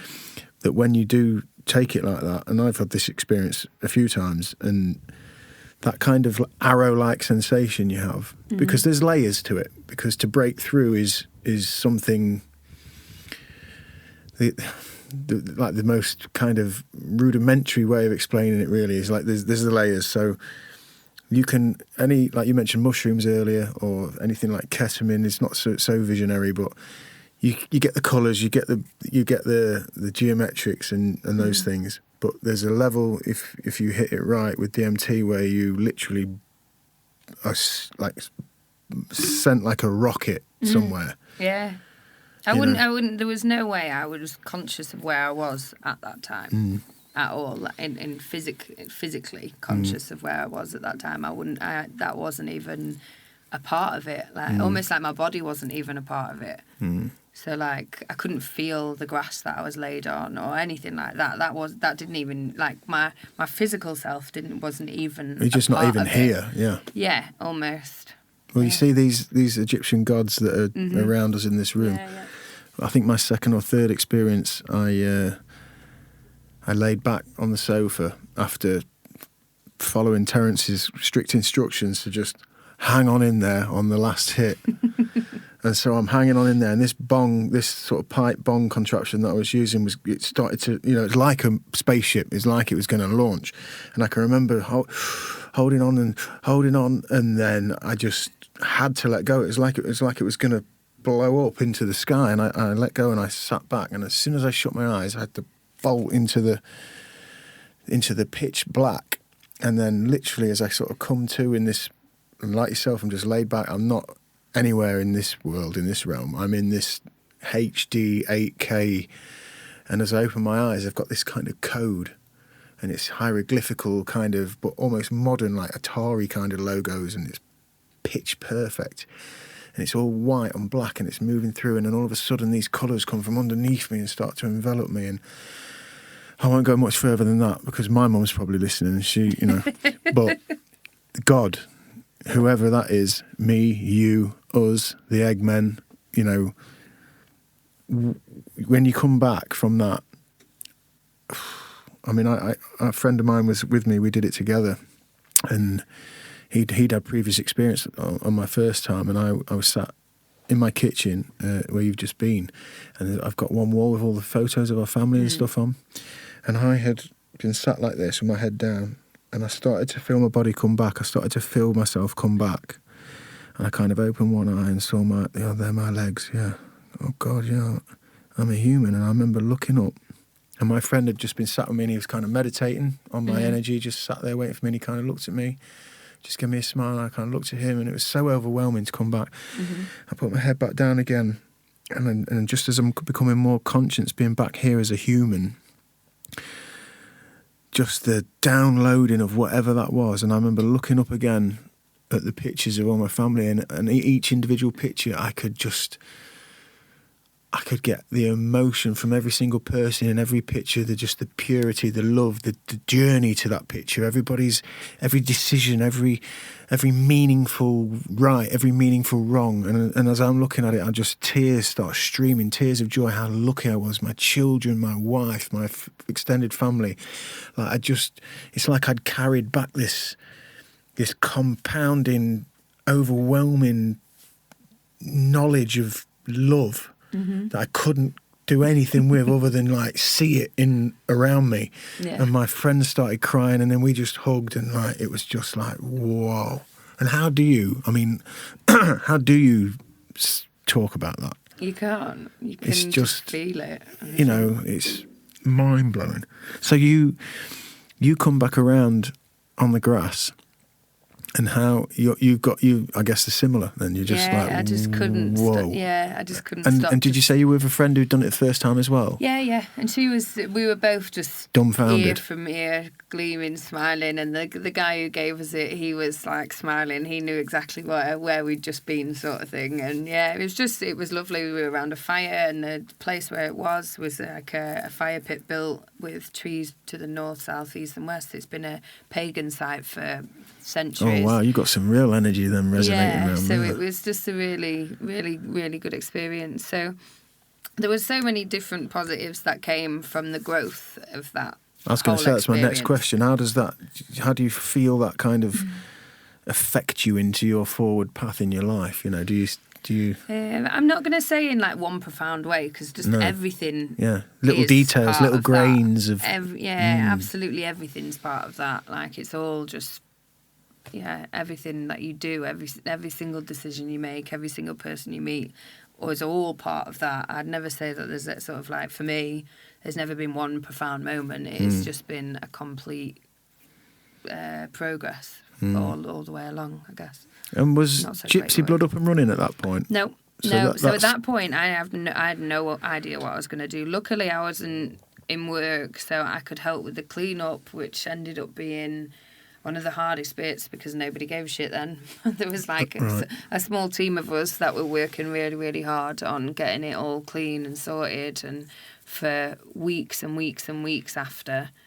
And then I was just I don't know what I'm going to do. So I'd moved in with two of my best friends.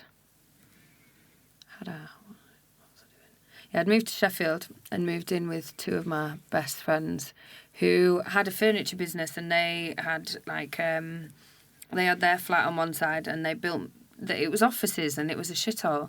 And Si was like, "You've got to move in here, Sav. I want to turn it into a mezzanine." I was like, "Absolutely not. I'm not no way." I couldn't see it. It was smaller, the roof was smaller than this room. It was just I was like, "No, I'm not living here." And I couldn't see it. Mm-hmm. And then on the hope that I would move in he just started building this mezzanine apartment. He's that kind of guy. He couldn't have chosen to be surrounded by two better friends at that point in my life, to be honest. So I like gets an idea in his head and he's doing it within days. And like, so he transformed these shitty looking flats, these shitty looking grubby offices into this amazing mezzanine apartment.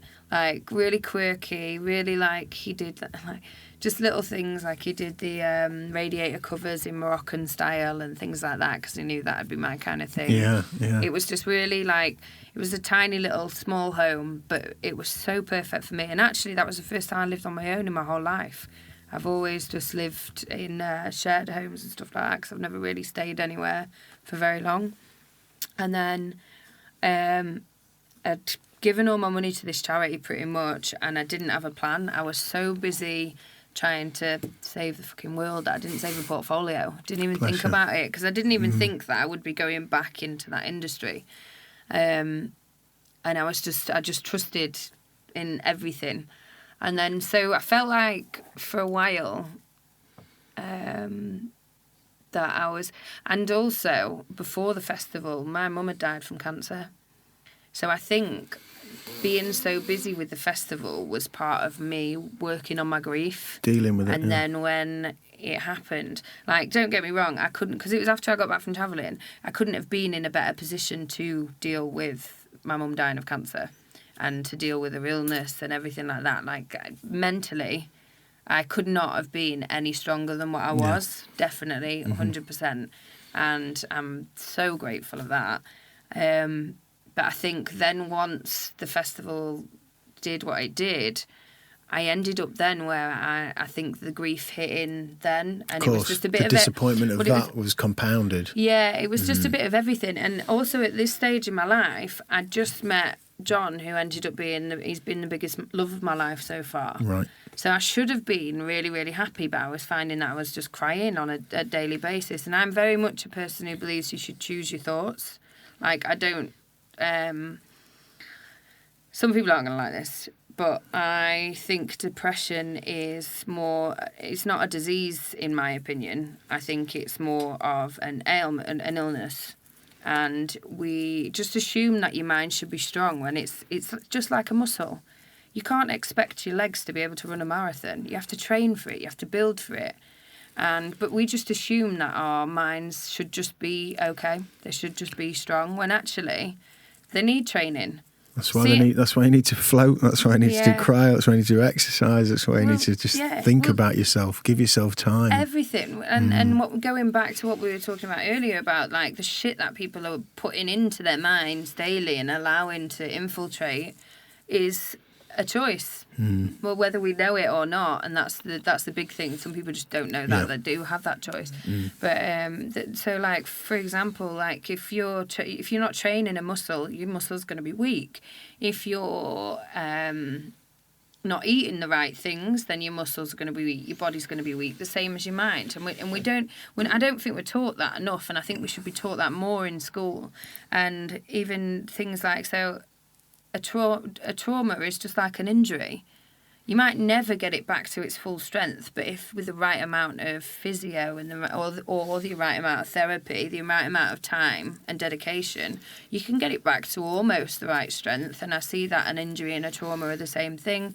Fatigue and just being a little bit down are the same thing. And so at that point of my life, I definitely feel like I was depressed because I knew that I shouldn't be unhappy. I knew that I had more than most people. And what I was actually doing was I was actually hindering myself by being angry at myself for being down.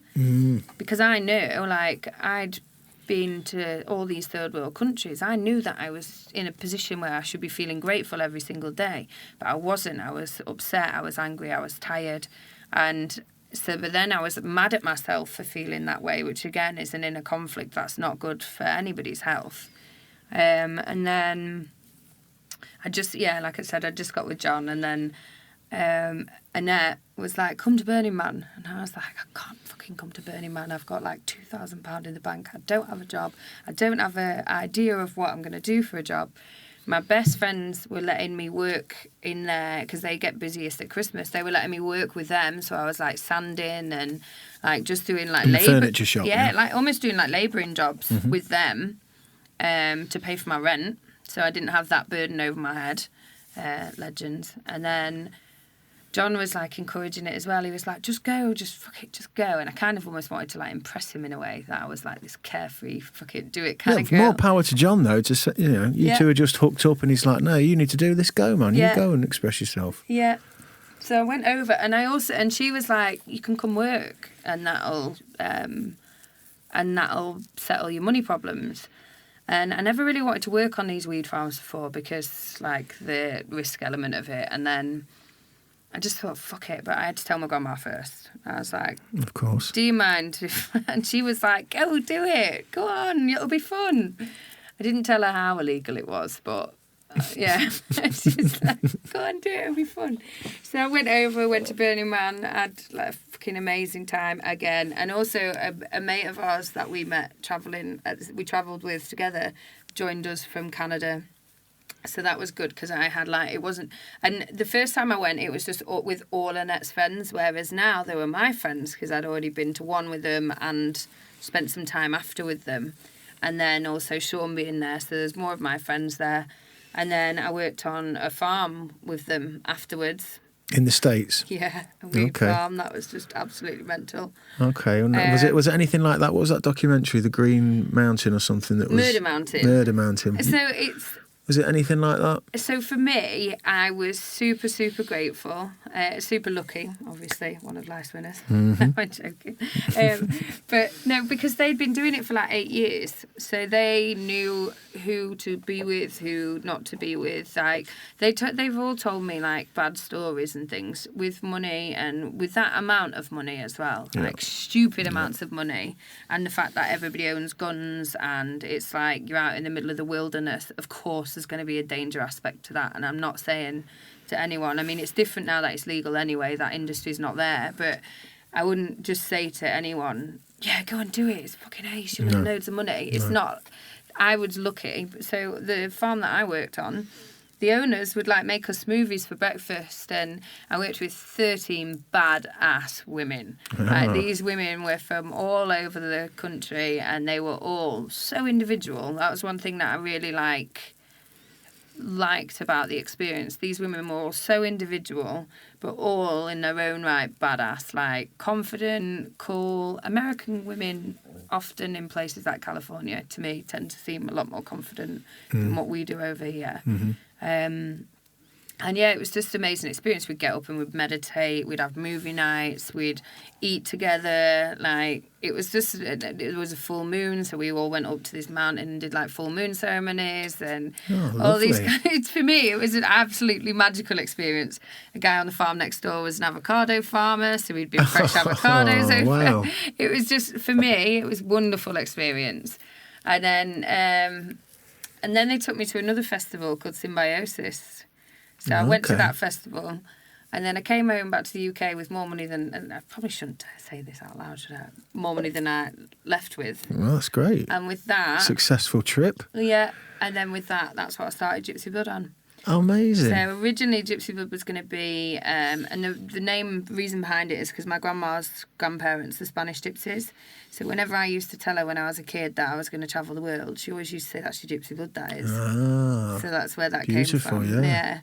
And then, so I came back, and it was going to be a clothing brand. I'd always been a fashion designer, but I can't stand sewing. Like, sewing actually makes me angry. Does it? Yeah, the process.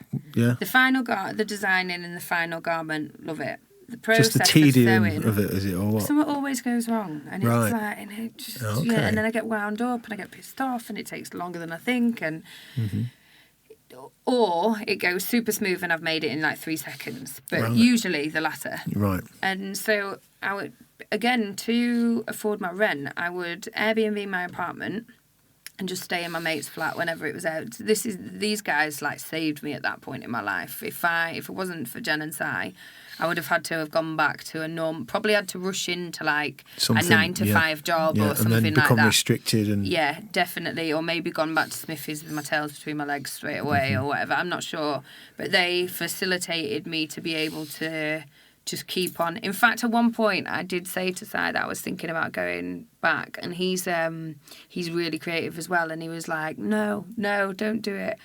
I can't remember exactly how. He made me promise a certain time frame. He's like, just try it out for this long, and then you can. And I think, yeah, he definitely was a massive catalyst into making sure that I didn't rush back into anything for security and stability. So they were massive facilitators of that for me. And so I was Airbnb in my apartment, and I had people in there, and I had a studio in there with sewing machines and stuff. So because they were in there, I couldn't get started on this brand that I wanted. And so I thought, for the photo shoot, I want to have this headdress, and it was very Burning Man style. And I made this headdress, so I made that in the room that I was staying in their apartment, and I loved it.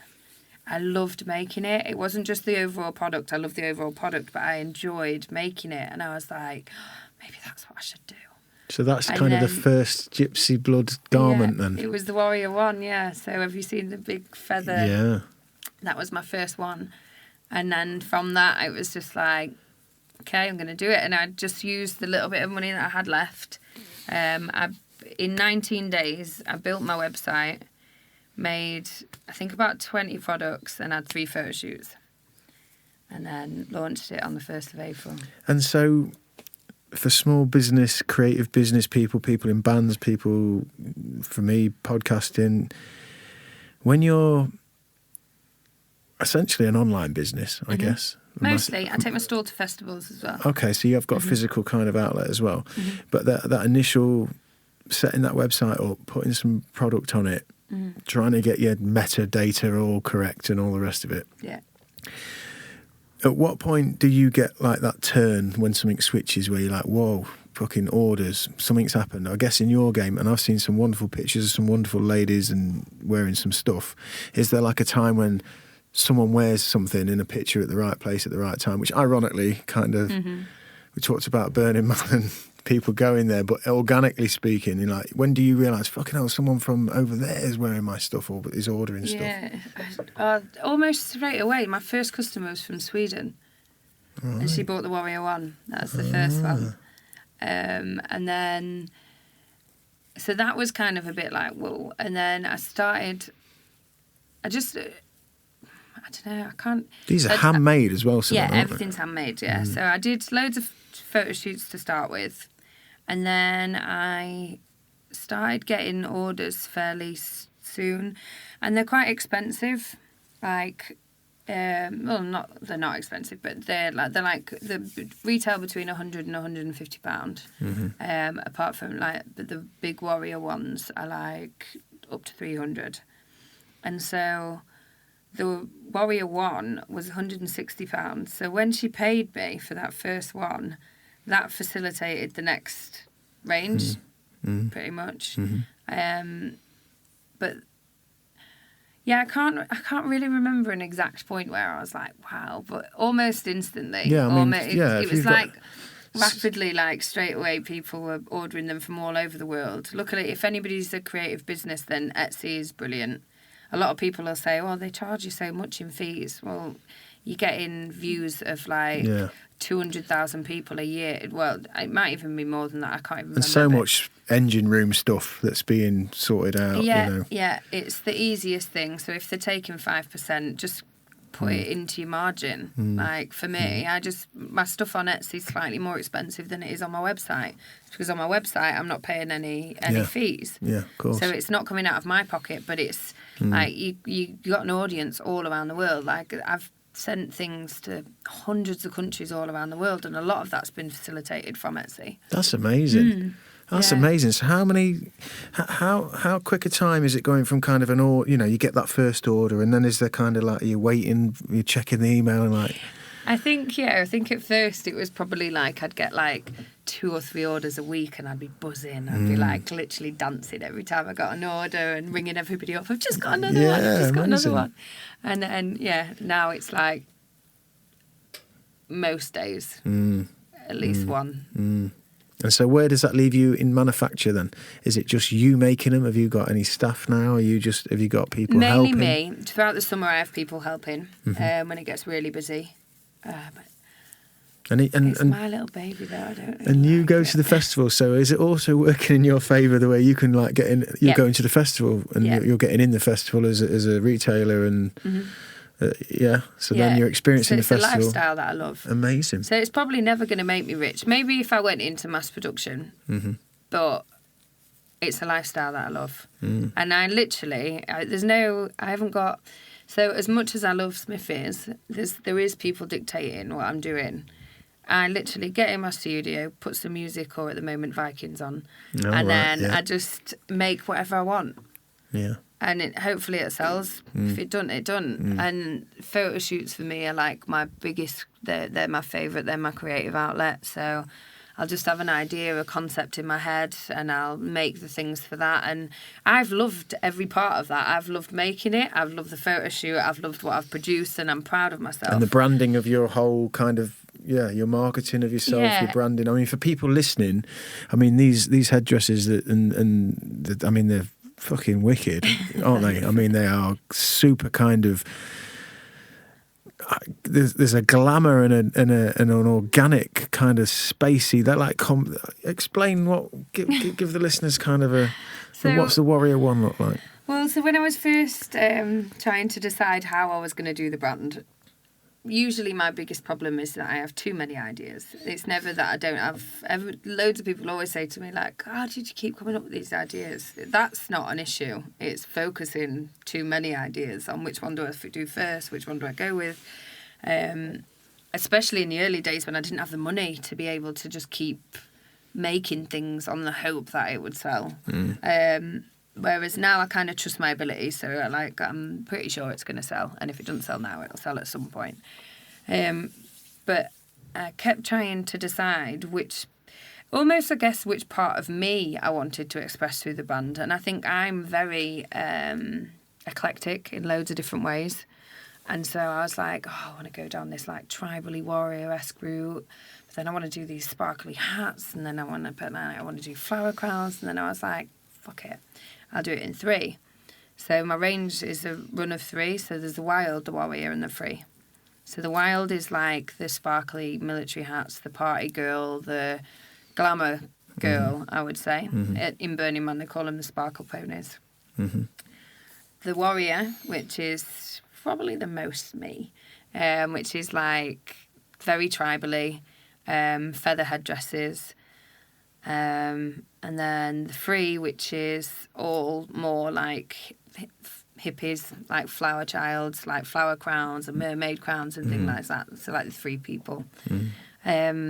So I get to be expressive on all 3 of those now. So that's how it started.